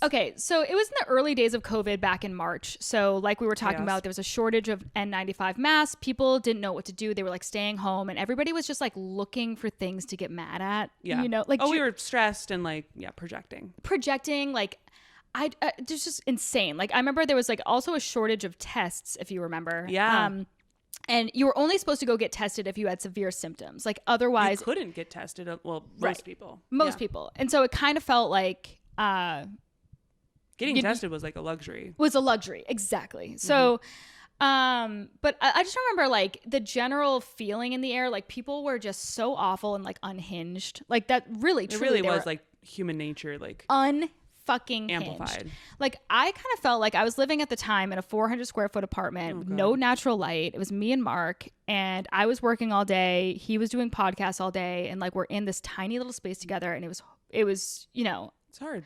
It was hard. It was fine. Like we had a fine relationship, but it was just hard in general with like no even sunlight. Even for good relationships, it's like you're not supposed to be locked in a. No, especially me and Mark. I mean, like we went from people. We went from like seeing each other like 4 hours a week to like seeing each other 100% of the time. I know. Yeah, it's crazy. So that sucked. And everybody was just angry. Like people, I feel like whenever I went out onto the street, because I had to get out of the apartment or else I wouldn't have seen the sun. Like I would have been in like a basement. It was totally like a first story apartment. Going on a walk needs to, you have to move your body. Yes. So I would go on walks and people were just like out fighting with each other. They were like, it seemed like people were out with the intention to argue. It really did feel like that. Like I remember this one time. They're like, I'm going to get out there and just do a couple laps, argue once or twice. Yeah. Get back in here. I remember that's New Yorkers just stretching out like, oh, I feel better. All right. I've screamed at enough people today. This feels good again. Okay, people are fucking crazy. So I remember this one time actually in Trader Joe's. So I went to Trader Joe's. Everybody was masked up. Everybody was being respectful. Okay. And it was like 6 p.m. on a Sunday. Like I don't know even why I went at that time during the pandemic. Yeah. It's going to be a busy time. There were a lot of people there. Yeah.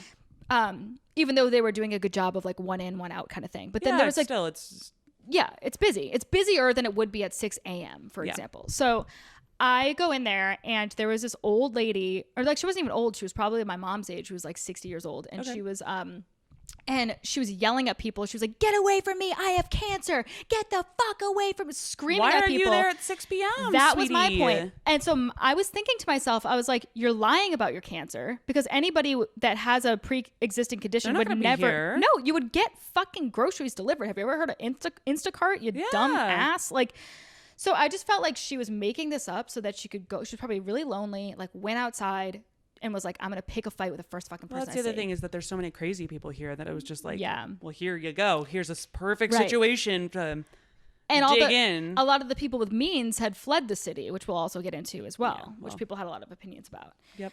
I went to stay with my parents, which was like its own personal. Loved them. Yeah. But I love my mom and dad. But yes, I understand. No, thank you. No, but all set. Mark and I left for 2 weeks to go to my parents' house, like right in the beginning of it, because that was just what everyone was doing. Yeah. And then we were there and we were like, what are we doing? Why don't we just... This is terrible. Yeah. I mean, listen, my parents like made us dinner every night. It was great, but like... No, I know. It's weird like because you're like... Our lives weren't our own. Trapped. Yeah. It's like going back in time. Especially like in Sandwich, Massachusetts. Like we couldn't even take a walk and see anything interesting. Like, I don't know. Whatever. So... The point is, people were actively searching for people to yell at online and in person. Yep. It was crazy. Let me tell you something. Arielle, she gave them that opening. Here we go. Let's hear what you do, sweetie. People fucking love to hate this woman. So something Navy. She's too beautiful. She's too rich, and she's too like socialite wise. Okay. Like whatever. So I think people think of her as somebody who's like never worked a day in her life, when in reality she's built this empire, and it's really challenging to do, even if you do have a leg up. A lot of other people are just like hot girls that are rich, and then they just do that. That's it. That's you know. I mean, respect for anyone who's once again trying to create shit. I totally agree. So basically, she became a poster child for what one critic said privilege looks like in the age of coronavirus. Oh boy. That's a good title. That's a heavy load. All right, so let's go through a timeline. Okay. So March 16th, she starts to feel sick. She gets tested for COVID. So she goes through like a list of doctors in her phone. She tells them their symptoms, and she's able to get tested because she's showing symptoms. Okay. So she posts the symptoms that she's having as like a way to do like we said in the beginning, like PSAs about this. Like, this is what COVID feels like. This is how I'm feeling, blah, blah, blah. So she says, I'm having chills, fever, cough. She also posts a video of her getting tested because she wants people to see like it's not a big deal. Fine. It's fine. It's whatever. And it's actually in her car, and she was able to like drive up to they were doing the drive-in ones. Yeah. So that's a lot of what's actually being asked of influencers to do right now. Right. But this was a little ahead of her time, and she got in a little trouble for that. So later she went live on her account with the doctor explaining more about her symptoms.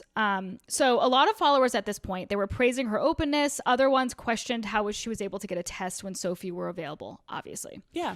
And so people just started like harping on this, and they were like, how'd you get a test so quickly? Blah, blah, blah. And an influencer critic, have you ever heard of Diet Prada? Yes. Okay. Yeah. So Diet Prada basically is an account that is... It's mostly fashion. It's mostly fashion, but it shits on influencers pretty much. Because they're often in fashion. Yeah, exactly. So honestly, I kind of want to bet that behind that account is a failed influencer. Probably. Don't you think? Probably. Yeah. I mean, who the They're fuck else funny, would care though. that much? They are funny. Maybe they should be in comedy. Don't. Please don't. Yeah, please don't. We're full. We're totally full.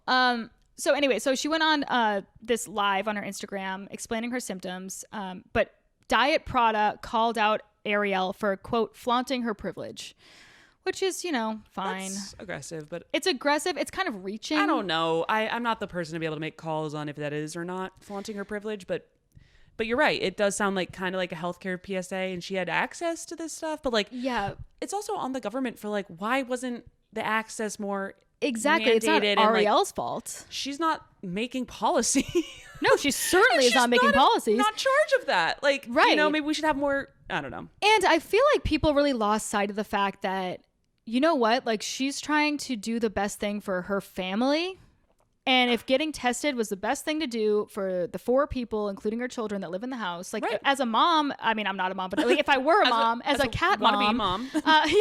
as a cat mom, I would do everything that I could to keep my family safe and to understand what I'm sick with. If there's, because at the time we thought coronavirus, like we were like, is it a death sentence? Like we don't know. It's a really scary time for everybody. I'm sure she was afraid too. Like just because she's rich and has connections doesn't mean that she couldn't have died. We didn't know anything about it at that time. So Diet Prada goes on to say, the issue is about flaunting privilege on social media during a time when so many people who are more at risk have been denied treatment. I don't know if when was that happening? I don't know. I wouldn't doubt that it occurred. I wouldn't doubt that it occurred, but I don't know anything. Again, it's one of those things that's not her fault. Yeah. But I get that it's a prickly subject and you need to handle those things with, you know, kid gloves or whatever. But like, she's not the one who's mandating who gets tested and who's not. Yeah. And that should have just been handled way better by our government. Exactly. Which is maybe what we should be focusing on rather than this one person who understandably got... I don't know why I'm defending her so... I'm also going to... I have another scandal that I'm going to defend her as well. Okay. I'm on just, your like, same for page. whatever reason, like, getting in her ring. But, like, No, I'm sure she's probably a shitty person just like you and I, you know? Yeah, that's but, like, totally if fine. I get sick and I think I might die, I'm going to go try to get tested. Honestly, I'm kind of in her camp for a lot of this. Okay. And I'll point out the areas that I'm not, but I don't think that there's anything wrong with what she did for the most part. So okay. It sounds rational. How about that? Exactly. You know what I mean? It sounds rational. So Diet Prada goes on to say, what's the point of showing / normalizing which normalizing, by the way, is such like a woke word. I'm like, enough with this fucking shit. But she goes, showing or normalizing a test process if it's not available or affordable for so many people. And because it probably will be soon. It probably will be soon, number one. Number two, like Arielle has health insurance. Yes, that is a privilege, but she paid $40 copay for it. She said so in her thing. So it's like, it's sort of like, they should be free. Everybody can agree. And now they are. You're going after the quote unquote messenger rather than like don't shoot the messenger. She's just doing like what's in the systems to be allowed. 100%. So Arielle gets tested. She's feeling shitty. Then she starts getting some hate because she posted an unboxing video of some Louis Vuitton products shortly after that she got tested. Okay, well, you maybe want to space them out a little bit more. Yeah. Arielle, So that's, you know, that's on so you. people start shitting all over her, but then she responds by saying this, which I actually kind of agree. So she goes, this is the last time I'm going to talk about feeling sick right now on my Instagram and move on to things that make me happy, like my kids, family life, fashion, and work. Okay. If it offends anyone and seems as though I'm being insensitive during this time, I'm sorry, but that's what I've chosen to do. Again, kind of like Mama Bear, like, you know what? Whatever. Do you want to? Yeah. Back to regular content / programming. I can't wait to post my partnerships and my outfits from inside my apartment every day. So you know what? It's kind of a silly message, but I kind of, you know what? You got to worry about yourself sometimes. Yeah. And when you're sick, it's just like, it's kind of like grieving, like during that time. Sorry, so did we get the results of her test? We Not did. yet. We did. So, but before I want to get into that, yeah. I just want to say, like, it's kind of like when somebody loses somebody and people criticize how they're grieving. Got it. It's like, remember like how scary COVID used to seem, where now it's like you get COVID and you just quarantine for 14 days. And hopefully if you're young and healthy, for the vast majority of people. Right. And so it doesn't feel like you get it and you're like, oh my God, this is mystery disease and I'm going to die from. Right. And so like, no, it's scary as hell. It's scary as hell. It's still scary. It's a thing that I had it. And I remember seriously. when we got the result, we were like, right. Exactly. And then the next morning you wake up and you're just like, how do I feel? I think I was lucky. I'm extremely healthy. Yeah. And you're 29 years old. 29, so yeah, I'm like, right. So, but each morning you wake up and you're like, yeah. And there's always those like outliers where, you know. Of course. Yeah. And those are the news stories you read so much. So you're just scared. You're very scared. So it's sort of like criticizing how someone's grieving, in my opinion. Okay. So March 18th, Arielle reveals she's tested positive for COVID-19. She is positive. So in an Instagram post, she announced it. She goes, "Hey guys, I wanted to all give you a health update. I realize that there are many individuals both in New York City and nationwide who do not have the ability to receive immediate medical care at the first sign of sickness. And access to care is 100% a priority in times like this." So she's saying all the right things. Yeah. It is the responsibility of our government, like we said, that's correct, offices to ensure all Americans can access necessary tests. And I acknowledge how lucky I am to have had that access. I hope this ignites faster movement in the future. Like many of you, this pandemic has me on heightened alert, and I took what I believed to be the precautions necessary to protect the health and safety of my family, and now ultimately the people around me. This morning, I learned that I tested positive for COVID-19. So she says all the right things, and I think that she's genuine. I mean, why would I believe that she's not? Again, rational, you know? Yeah. Totally rational, and it's a lot of the things that we just said before, you know, like we totally mirrored that. What is she gonna do? Yeah, exactly. And wouldn't it be weird if she tested positive and then didn't say anything about it? Like, wouldn't that be more weird? Yeah. I just don't understand what people want from her. So they want someone to, unfortunately, if influencer, you're gonna be the punching bag. Yeah, they want somebody to be a punching bag and all of these things. So that was really unfortunate. But so that's all well and good. But then, so there are twists and there are turns. So the Charnases, that's her last name, really pissed people off when March 26th-ish, Arielle and fam leave NYC for the Hamptons. But let's do the math here. Was she done by then? I don't know, because she got tested on the 13th and it's already the 26th. So if she was already showing symptoms on the 13th and they had quarantined until the 26th, I think that's okay technically. Right? Am I stupid? 13th is, she maybe could have waited one more day. She could have waited one more day. Because it was 14 days. But actually back then, I don't know if 2 weeks was like the known time. You know what I mean? I think it was. I think it was, but I don't know. I don't remember. Because I think all those timelines were like, now they've changed it again. Now it's like 7 to 10. Oh, really? Okay. Don't quote me on that. Yeah. Oh my God. I think, no, you know what? But I remember seeing some sort of headline around. I did see something like that, but there's no way if you got COVID and then again, I think it was like, and which, oh my God. Yeah. I'd be so unlucky. And you, asked me to hang out 7 days later, I'd be like, I'm going to put a rain check on that. Totally. One. Yeah. Totally. Which, just leave it. I don't know. Listen. Also, don't listen to people. Don't listen. Maybe you should listen to influencers. I don't know. I'm so confused. No one has any idea. Listen, if you feel sick, just stay the fuck home. I guess that's, yeah. Okay, so basically, she went to the Hamptons, and people were really pissed because at the time people were like, "Oh, these small towns are getting inundated with people from New York, the rich and wealthy coming from New York and staying at their summer houses." Which I'm like, if she's staying at her own summer house, if she's staying at her own house, like, can't really. Who gives a shit? I'm so confused what the problem is, but people were really fucking pissed. Also, it's like these towns are built on. People who are from New York coming, you know what I mean? 100%. Yeah, it's like now there's no locals. Yeah. I mean, maybe a very small community, but like. Exactly. What? I don't know. So then they also accused her of spreading the virus on her trip out of the city. And she's like, I took my car that I'm very fortunate to have to my summer house, which I'm also very fortunate to have, but like with my family that I had been around and her nanny, because her nanny was there, of course. Yeah. Obviously. But I'm like, I remember at the time reading about this just because I work with influencers. So I remember seeing all of this and we were talking about it, like a few friends of mine at work. And I remember like literally not understanding what the problem was. Yeah. Like I don't understand. It's just general anger.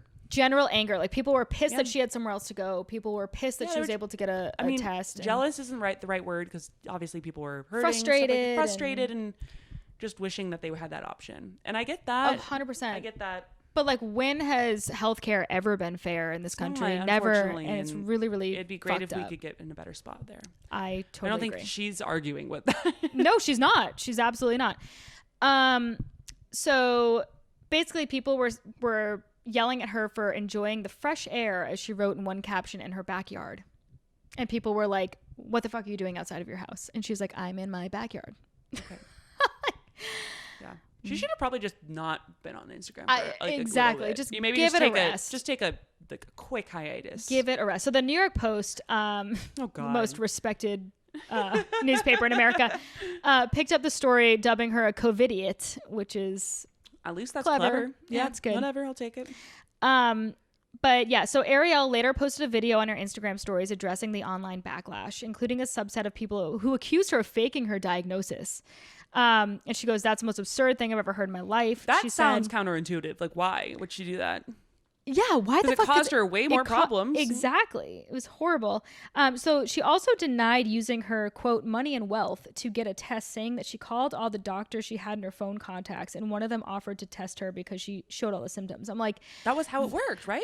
That is how it works, but I'm also sort of like, that shows your wealth and power because you have so many doctors in your phone contacts. That's a great point. But I mean, I guess she could have, I don't know. Yeah, that might be using her connections. So what are you gonna do? Like if I got sick, I would call Dr. and Dr. Kirschenbaum, and that's a connection I have. Let's go. Am I rich and powerful? No, but I have a friend whose parents are doctors. Yeah. So anyway, she goes, I went there, I paid my $40 copay, which I said, and got tested for the flu and coronavirus.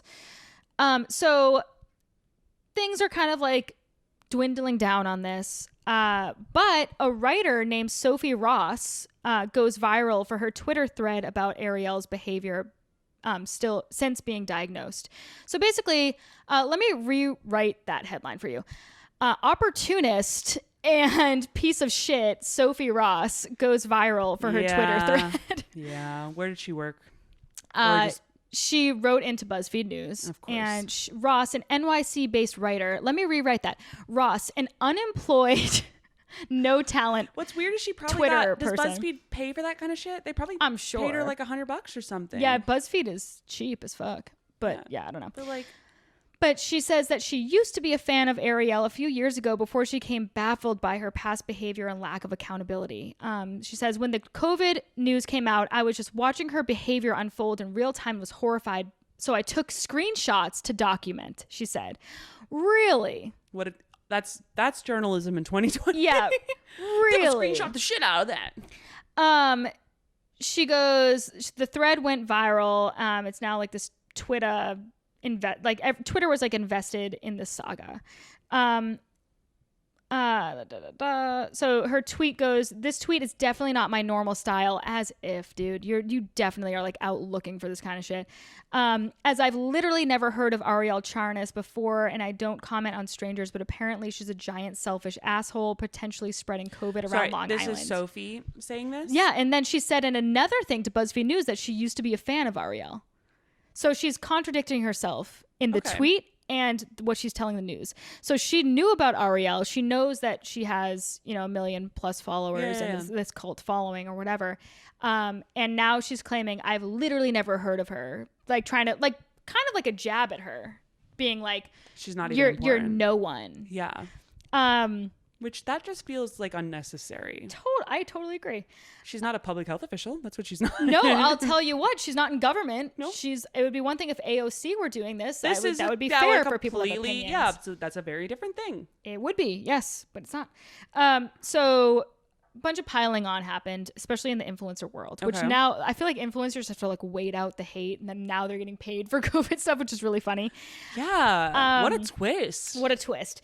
But Naomi Davis, aka 𝐂𝐿𝐍𝐄𝐃, who I'm not familiar with, but she received a ton of hate for fleeing NYC in an RV to travel out west and, quote, get more space during the quarantine, which I think that's worse than what Arielle did, but it's not if you're gonna stay within your own RV and like you're not gonna be around other people. RVs are hard though, because like you have to really be around people, and you have to like fuel up, and you have to fuel up. You have to like you go to RV campgrounds, or like I don't like RVs don't. You have to go to a pump for like your shit. Yeah, I guess you know what I mean. Right. Like it's. I don't know. I've never done like an RV trip. This is a whole other. Are you like an RV family?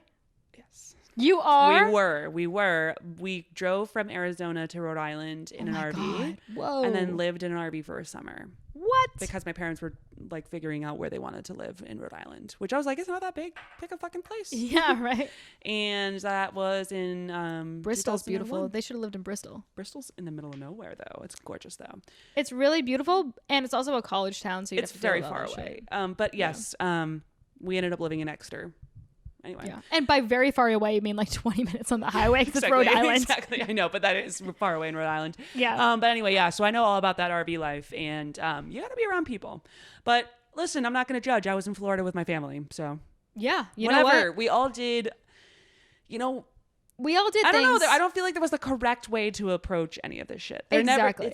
There never so many is, versions. and you can have like opinions about a lot of things. I remember like there was this friend that I had, and she was like, I haven't left my apartment since this started. And I'm like, okay, well, nobody told you to do that. You're not like, going to get like a gold star. Yeah. That's the problem. Like, that's the thing is.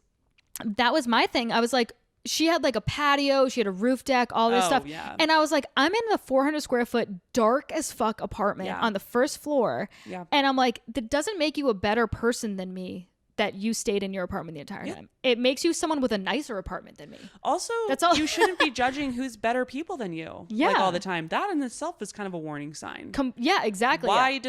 Why do you, I don't know. Like they just love that. They love the virtue signaling. Yeah. And I love like the comedians. I mean, I'm throwing a lot of people under the bus right now, but a lot of comedians were like, I can't believe people would be doing park shows. And it's like, do you want to be on a park show? And they're like, yes, absolutely. Yeah. And I'm like, so you virtue signaled because you weren't being asked to be on the show. I get it. Everyone was really emotional. Like I'm sure, I guess. I don't know. I don't know.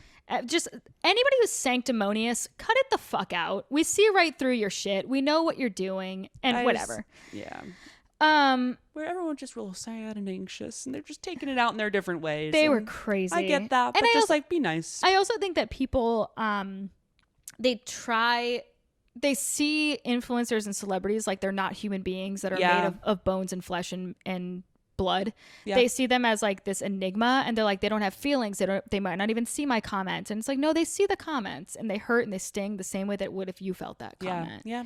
So people just unravel. It's like really fucking crazy. So people then, it wasn't enough to go after her and her character and her family. God. It was now they went to Nordstrom. So Nordstrom is where they had the line.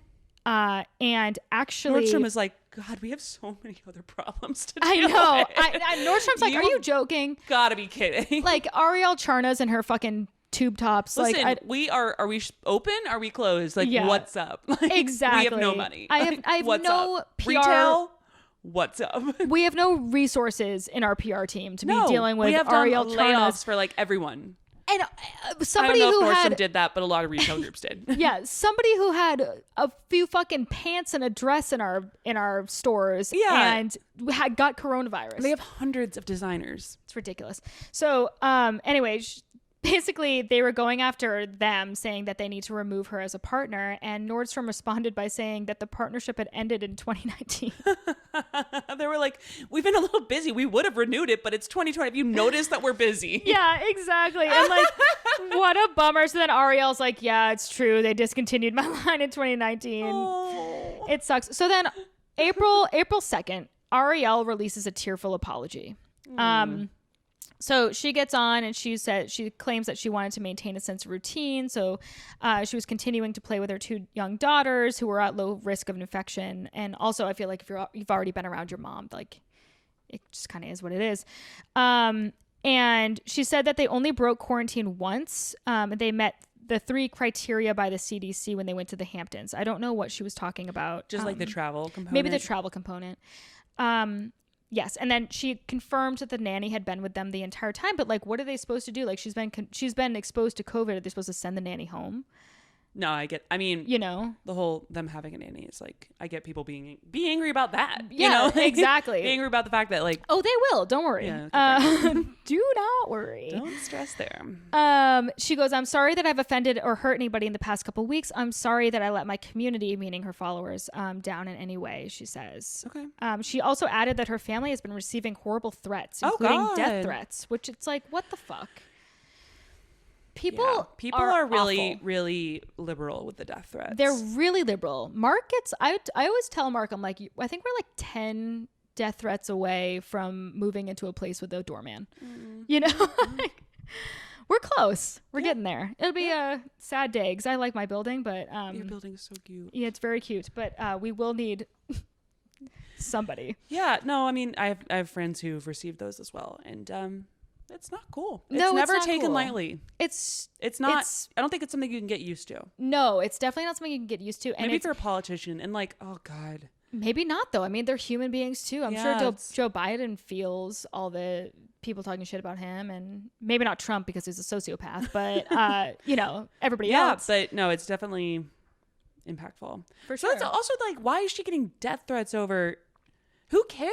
Well, I don't know. I mean, I guess it's public health. I don't know. I don't know what to think. I think people's argument and why they think they're justified in shitting on her is like, they're like, oh, well, she's spreading it around to other people and it could harm other people. So I can tell her that her and her family should die in a fire. And it's like, dude, look at yourself. Look at what you're doing and how you're spending your days on this earth. And you know what? Maybe start reading books and put the phone down for a little bit. Exactly. You know like, what I mean? This is how you want to spend your energy, is like taking it out on this random girl that you don't fucking know. So I just find that awful. So anyway, I put a little section here. So why her? Okay. I think that really she just made enough missteps to create the perfect PR storm. And like we said, like people had constant anxiety, fear about the pandemic. They just wanted something to be mad at. And she put herself out there and she was like, this is what COVID feels like. This is what getting a test feels like. And like, instead of people being like, oh, that's interesting and moving on with their fucking day, they latched onto that. It was it was the really unfortunate moment for all of it. It was a really tough time, and whatever. So Ross, the Twitter thread bitch, sorry that I use the word bitch, but that's how I feel about her. She goes, just being honest. She goes, I know that's derogatory towards women, but you know what? Asshole. Okay, we'll change it to asshole. Penis. Yeah. So she says she wants to make it clear she had never condoned death threats against Arielle, saying that she hasn't even contacted the Charnases herself. She's just holding Arielle. I didn't send any death threats. Yeah. And me personally, I didn't tell her and her family to die in a fire at all. Good for you, you fucking asshole. So she goes, just holding Arielle, someone with a lot of influence, accountable. Please. You don't give a fuck. You wanted your own clout. You wanted people to click on your Twitter. You wanted followers. And how desperate, sad, disgusting are you? And she goes, I presented the facts so readers could make up their own judgment call. That's absolutely not true whatsoever. I read this Twitter thread. There was a bunch of those Twitter threads are always editorial insane. Stuff around them. That's completely not true. She was serving it up like, I'm offended and so should you. Like, so you should be as well. Whatever. Yeah. Okay, so that's scandal number 1 that I'm going to go over with her. I have a short little scandal number 2 to go over with Arielle too. This poor girl, she really can't catch a fucking break. Well, I mean, her life is a break, but also yeah, that's true. That's true. It's kind of maybe this is like her hardship and whatever. Yeah, you know what? But still, bummer. Okay, so this is a really weird one because it also involves the actress Amanda Seyfried. You know her? Can you remind? That's very familiar. She's blonde. Was she in Mean Girls? Yes, she was. She's the dumb one. She was the dumb one in Mean Girls. She was great in that. She's really funny. She's blonde and cute and whatever. Cool. So back in 2019, back when like the world was still turning. Also. Yeah, wow, crazy. Our girl Arielle, she posted a bikini pic with the caption that she's proud of her body after 2 kids. Okay. Now, fine. Which that can mean a lot of things. That can mean like I'm proud of what my body was able to do. I'm proud of being a woman. I'm proud. You should always be proud of your body. Sure. Yeah. No matter what. And also when you've had 2 kids. Yeah. And that's a big feat. So the people had a problem with this photo because she looks fucking amazing in the photo. But good for her. Well, actually, I want to take that back. She does not look fucking amazing. She looks very, very thin. Very, very thin. Which, yeah. Whatever. But here's my caveat to that. So I actually know this woman's something Navy, Arielle Charnas. I know her cousin because I used to work with her cousin. Okay. And her cousin is an extremely naturally thin girl. Extremely, extremely thin. Like if you saw her on the street, like someone would like accuse her of not eating, but I've eaten lunch with her. Like I know for a fact that she eats. Okay. Okay. And that's how some people are. That's how some people are. It seems to be how their family is. Fair enough. So they just seem to be a really naturally thin family. Now, do I think that Arielle probably counts her calories and stuff? Probably. Okay. But I do think that genetics play a big role in the way that picture looked, because it is unobtainable for someone like me. I'm not built that way, that's something that I know. Yep. And so I look at that photo and I see, okay, that's a naturally very thin girl. Yeah, whatever. As long as you are healthy, I don't give a shit. Right. Like my body's never never going to... Even if you aren't healthy, it's not my business, but like, exactly. Go to a doctor. It's not my business. It's not my business. If you're proud of yourself, that's good. Just make sure you're healthy. Right. That's really all I have to say about that. So anyway, unsurprisingly, she got a bunch of mixed messages in her comments, ranging from like support, like, oh, you know, you look great. I hope your family is well, whatever, blah, blah, nice supportive messages, to that she was promoting an unhealthy body image. Okay, that's her body, but... Yeah, exactly. She's like, this is my fucking body. So she clapped back. I kind of like how brazen this girl is, I have to say. You know what? Wait, hold on. I'm just... this is Seyfried. No, sorry. This is her. I'm sorry. Arielle. This is Arielle. This is Arielle. This is before But this is Seyfried early. comes This is in 2019. Okay. Yeah, this just is before. To clarify real quick. Sorry. So Amanda Seyfried comes in to talk shit about her later. Dope. Okay. Yeah. So she clapped back. So Arielle is skinny and had a good picture, and people has 2 kids, and people were mixed messages. People are losing their fucking minds over this photo. She does look very thin, though, I have to say. So she goes, why am I being bullied for posting myself in a bathing suit? I should be punished because I'm thin and working hard to be fit after giving birth to 2 kids, ? She goes, I'm not responsible for making people feel good about themselves. I am healthy. I'm proud of who I am and the body that I have. If you're going to attack me for that, being on my own page, then you will be blocked. I don't have time for that. I also alluded to in another episode, I talked about Melissa Wood Health getting a lot of shit for working out in front of her kids. I think it's kind of, it's sort of the same concept where it's just kind of like, fuck off. My body is I'm going to post photos myself. It's my body. Yeah. And also bodies look different. Everyone's different. Right. As long as you're healthy. Yeah. I can't be as tall as you. That's something I'll never be. Never going to be. No. Yeah. I'm a very muscular person. That's genetics. You know? Like you're not going to lose your muscles. And I'm happy about it. Yeah. Proud of that. You know, like we've all got our things, and you should be proud of whatever it is. Like as long as you're strong and healthy and you feel good and you have energy and all that stuff. It's not my business, but as long as you're healthy and handle that, good. Totally. So then she goes on to say, yeah, I have a nanny. I'm a working mother with 2 kids and I'm proud of it. And that's my business and no one else's. Totally agree. It also has absolutely nothing to do with my body, and for random women to tell me that I should be crediting them for my figure and my excessive workouts is actually disgusting. Pause for a second there. I do think that she should acknowledge that most people don't have nannies, and to carve out time to work out is challenging for people, obviously. And again, it's one of those things where it's like that's the privilege coming into place, because obviously a lot of her money is coming from the influence that she has, and you know, it's a double-edged sword. She was born into this life that allowed her to be this person, but it's like she didn't ask for that, but at the same time, like that allows her to pay for the nanny, right?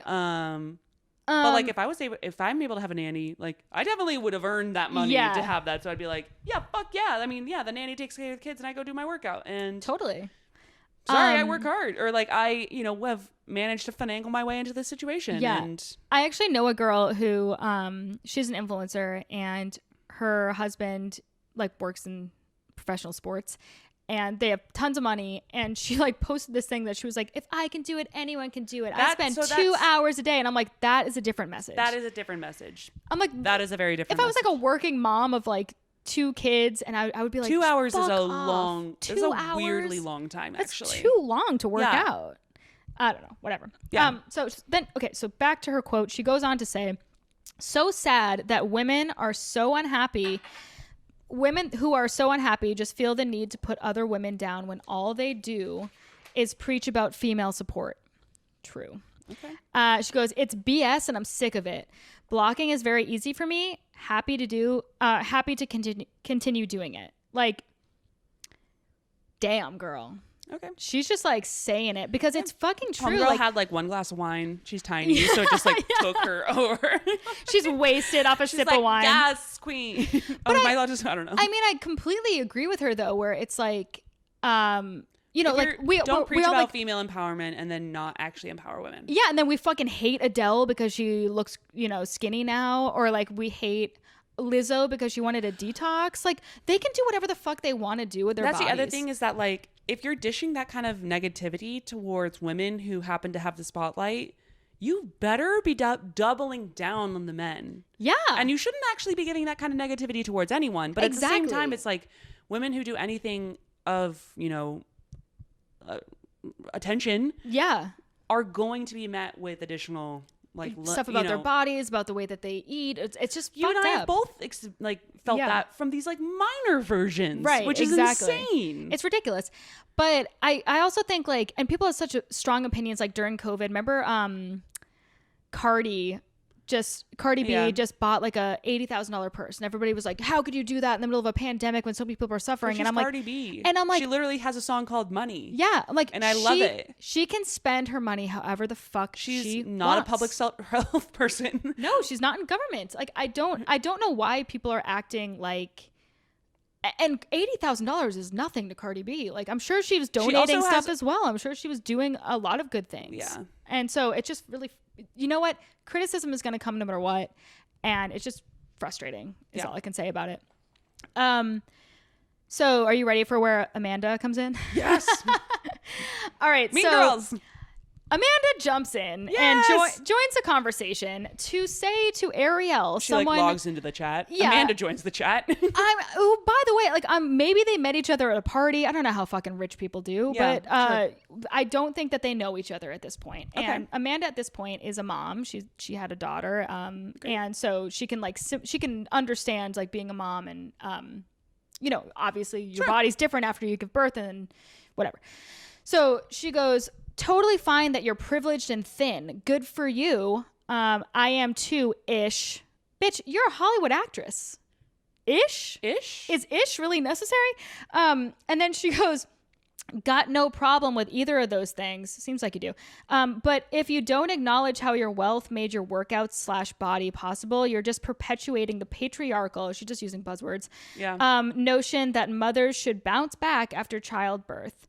An impossibility for anyone who can't afford ample childcare, which is almost anyone in this country. Honey child, you are glorifying an unhealthy body image. Now she called her honey child? Yeah. And now, what the hell is that? I'm like, talk about the patriarchy. I think I want someone to call me honey child. I don't know. I mean, I don't know. My next cat, honey child. And then she goes, "Honey child, you're glorifying an unhealthy body image. In parentheses, I don't care if it's natural. Don't do that shit with me." Again, I honestly think it is because I know her cousin. Okay. In a society that already fetishes the adolescent female form. So now she's calling her body like basically like a little girl's body. So she's going on, she's high on her fucking horse, and she can't even see through the fucking clouds, this asshole. Amanda had one glass of wine and like gets in on it. These women just need to be able to take their alcohol. She goes, "Young girls don't need any more images of emaciated women. Thank you very much. I know you're better than this." So basically Charnas blocked. She blocked her. She's like, "Fuck that shit." Yeah. And then Seyfried goes on to say, "If we're ready to get paid for flaunting our lifestyle, we need to have open discussions surrounding what we're promoting." That's true. I'm fine with that. I'm fine with that statement, of course. Like, what was she promoting though? In Amanda's brain, she was promoting an unhealthy eating disorder or something like that. And it's like, okay, Amanda, where do you get off like having that much time in your day, number one, to find an influencer and like go at her like this as like woman to woman? We were very bored, so I will give her a pass on that. I will give her one pass there. That's true, but like she's insinuating that this woman has an eating disorder, right? That's what that is what she's insinuating. And that's the thing is, you've got to be so conscious of the fact that like eating disorders look a lot like there are so many versions of everyone's path is different, and everyone is dealing with their own issues, and insinuating that someone has like a pretty serious disease totally is not cool. And this was the point that I wanted to make. It's like, it's kind of amazing, people that walk around are clearly anorexic. You can see like their heart beating out of their fucking rib cage. And it's like, they're walking around with their disorder on their sleeve. It's like, it's not like I walk around with like anxiety, OCD on my forehead. You know what I mean? It would be nice for me. So it's just like, I think it was like a really low blow. And the other thing is those people, well, I mean, in this case, she's not sick. She had COVID, so maybe. This is before COVID. Before COVID. Yeah. But like, if you see someone who's that skinny, you don't know that they're not like getting treatment for like some random shit that causes them to have, like it's or in like a active treatment for the disorder. So it's very insensitive. I know a lot of people who've swam. So yeah.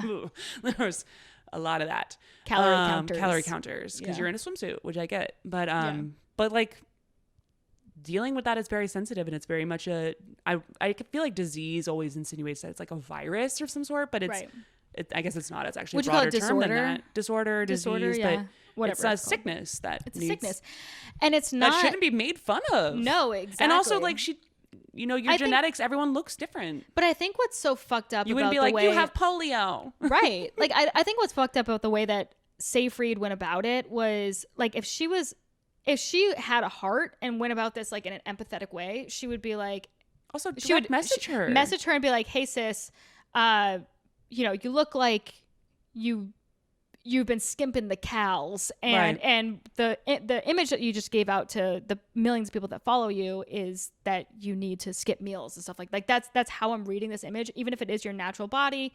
I just want to make this that's the other thing, is that any of these public comments, especially by these celebrities, is like a way to inject themselves into the conversation to increase the amount of visibility they have. 100%. Yeah. Just being in the conversation. Being in the conversation is half of the goal. The job, frankly, as a celebrity. Totally. Okay, so Arielle's husband, I feel like some people who's this cat? Okay, so some people might have opinions about this. I do think that he's a monster in his own way. Probably. Like he's done some shitty things in the past, and a lot of people what is his job? What is he? Who is he? I actually don't know. Is he a business dude? I'm not sure. Okay. I would imagine, but I have no idea. Cool. So he's a monster in his own way. Honestly, I love just identifying him as her husband. That's very empowering. Very feminist. But maybe he works for her. That'd be cool. That would be that. But this was really funny to me, and even though a lot of people might have opinions about this, I think that his loyalty is like amazing. Okay. And I just want a guy to stand by me in the face of like public scrutiny like this. Yeah. This sounds romantic. Let's hear it. Okay, so hubby Charnas, I don't even know his name. Yes. Oh, here it is, at Brandon Charnas. Is that his email? No, it's his okay. So Brandon, that's very Charnas of him. So they posted a photo of them on vacation, and they both have rockin' hot bods. Okay. And he goes, this is like right after it happened. I love this guy. He goes, in honor of my upcoming birthday, all of this is now in capital letters following what I just said. He goes, warning, this body is not attainable. Please do not attempt to attain such a body without working out. If you do attempt, there must be at least 3 nannies present at all times, whom shall be publicly thanked in a minimum of 4 shout outs a week on Instagram. If you can't afford a nanny, please do not attempt to have a very successful career in order to do so. Note genetics most likely play a factor. This is very funny. Only ages 30 and older are allowed to view the post. Youth must be accompanied by a therapist. Please do not attempt to empower women by announcing publicly that you are happy with your own body postpartum. Provided further that under no circumstances may you post a bikini picture postpartum that you are proud of without clearly and conspicuously displaying these warnings unless you are overweight, in which case there is a different set of rules that shall apply. If you attempt, oh my god! It goes on. It gets better. If you attempt to seek fame or female empowerment, please do so by trolling other women, engaging in lots of sex scenes, and leaking lewd oral photos with a significant other. Please note that once fame has been attained pursuant to such, then you may bully and... It sounds like he's a lawyer. Yeah, maybe he's a lawyer. There you go. And police other successful women for not being more responsible with their platform, only if other women did not use sex acts to obtain their platform. And a bunch of asterisks. Please note such warnings have been provided for in compliance with the ABSA, American Body Shaming Association, in partnership with the JFH, Jealous Founders of Haters. That's Really good. Dude, Husband of the Year award. That's great. Husband of the Year award. Like That's really funny. That's funny. That's a genuinely funny. It's really he's a good guy. He's a writer. funny guy. And then he goes on to say, which is very adorable because it's a photo of the two of them, getting to marry this one is the best 29th birthday present I could ever ask for. Oh. So he's just like, he's ride or die. He loves this girl. They just have this like privileged, like, don't fuck with us attitude, which I kind of respect and I kind of love. I know a lot of people might differ with me. It's probably going to cause problems in like 30 years, but yeah, but I mean, you know, when they run for office and they remember this and they're just like, you know what I mean? Where you're like, this is like the origin story of a supervillain. Yeah, true. But I feel fine. like a 30-year marriage, that's successful enough. Don't you think? It's a goal for sure. Oh yeah, for sure. So turns out Amanda, she ate her words. So did she get COVID? No, I was gonna say I wish I do not wish that. Don't wish sorry. that. But yeah. And you know what? When I was writing this out and I was thinking about telling the story, I was like, maybe I don't like Amanda Seyfried, but now I do because I'm all for. Listen, I'm trying to be as open. Yes, I like what she has to say. That's been my goal for like 2021 is just to be like. That's a good goal. Not judging people. Yeah. As much like just try to avoid it, you know? Why would you? Why would you spend like your energy judging other people, point. you know? I mean, believe me, I do it as well and I should stop doing that. I think it's a human tendency. Anyway, that's a whole other podcast. It's a whole other podcast. You want to start another one? Okay, so turns out she ate her words. So the very next day, Seyfried responded to the situation in an Instagram post. She shared a photo. Did she also do it in all caps? That'd be incredible. That would be funny. She shared a photo of Robert Frost's quote that says, "Education is the ability to listen to almost anything without losing your temper or self-confidence." Okay. And what does that mean? So that means like listening to an opposing view without getting angry and being able to like understand the view and then like and understand like your self-confidence in however you feel about it. So like, so somebody could tell me like vaccines are horrible or whatever. And I would be like, I understand your position, or not me, but like somebody better than me could understand that position and not be like, oh, maybe I should be thinking like this person, you know, like I still like still be self-confident enough in your own beliefs. Okay. Okay, so she goes on to say, to all that feel bullied or thin shamed, what are we doing with these? I hate shamed. I mean, really. Whatever. We have a shame problem. We really do. And shame works. Let me tell you something. But she goes, to all who feel bullied or thin shamed during our recent social media discussion, is that what it was? Or was that you attacking another woman? A discussion? That's putting it lightly. Yeah. If you know me or are familiar with any of my beliefs or stances, you'll recognize. Or my work, including Mean Girls, or you can check this out. Quibi, probably. Is that it isn't in my character to tear anyone down for being who they are, she wrote. But that's exactly what you did. She goes, each of us has the ability and the freedom to say and do as we choose. However, I am acutely aware that there's a price tag for the people who find themselves with a platform to stand on. That's true. Okay. But I will say, like, so I came around on her because I think that she probably had a few too many glasses of wine, got involved in something she shouldn't have gotten involved in, then kind of like seems like reflected on it and was like, you know what? Like, while I feel like I was this martyr, like riding in on Don Quixote's horse to yell at her for being too thin or whatever. She's like, now I realize that I'm attacking somebody who has a family and thoughts and feelings and emotions. And also the fact that like thin doesn't necessarily mean anorexic or like and thin isn't bad. Fat is not even the right word. Curvy, whatever isn't bad. Like healthy is good is what we're looking for. Mm-hmm. And that comes in a lot of different ways. And I think just we've been positioned to think of that as super skinny. And I get that. Right. I mean, well, that's what it used to be. But I feel like now it's like people like, you know, big butts and stuff. Like I feel like a lot of people don't like, or, you know, whatever. But it's point being that everything, whatever, health, not even beauty, because fuck that. Just people who are healthy, which is the goal. Yes. Come in different shapes and sizes. And she was taking some antiquated notions and putting them forward. Which, you know what? If she did that on accident, that's okay. Yeah, and I love the fact that rein it in, handle it. I really love the fact that she apologized for it. And I love that quote from Robert Frost. I think that's really good because I think a lot of people now, they just like are so quick to judge and be like, I would never do that. And it's like, you would never, like, don't put yourself in that hole where like, I'm sure, honestly, I'm going to say a bunch of stuff on this podcast. I'm going to be like, oh, fuck, I can't believe I said that. But I said it And you know what? Like, it's sort of... I think that's also ignoring the reality that, like, I'm a person today with the set of knowledge I have. Exactly. And then tomorrow I'll have additional knowledge. And it's going to... I'm a fucking human. I'm going to think different things tomorrow because I have new information to base it off of. Of course. And I'm not perfect. I've got a bunch of fucked up info in here. I have a 100%. terrible memory. Are you kidding? Yeah. Oh, same. So it's like... I think about things I did like in my early 20s and I'm like, oh my God, I would get canceled. If I were on like a public platform, I'd get canceled for some of the things I said and did. You're a kid and you're learning and you're trying your...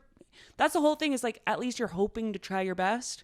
But just, you know, by and large, just try not to hurt other people in the process, you know?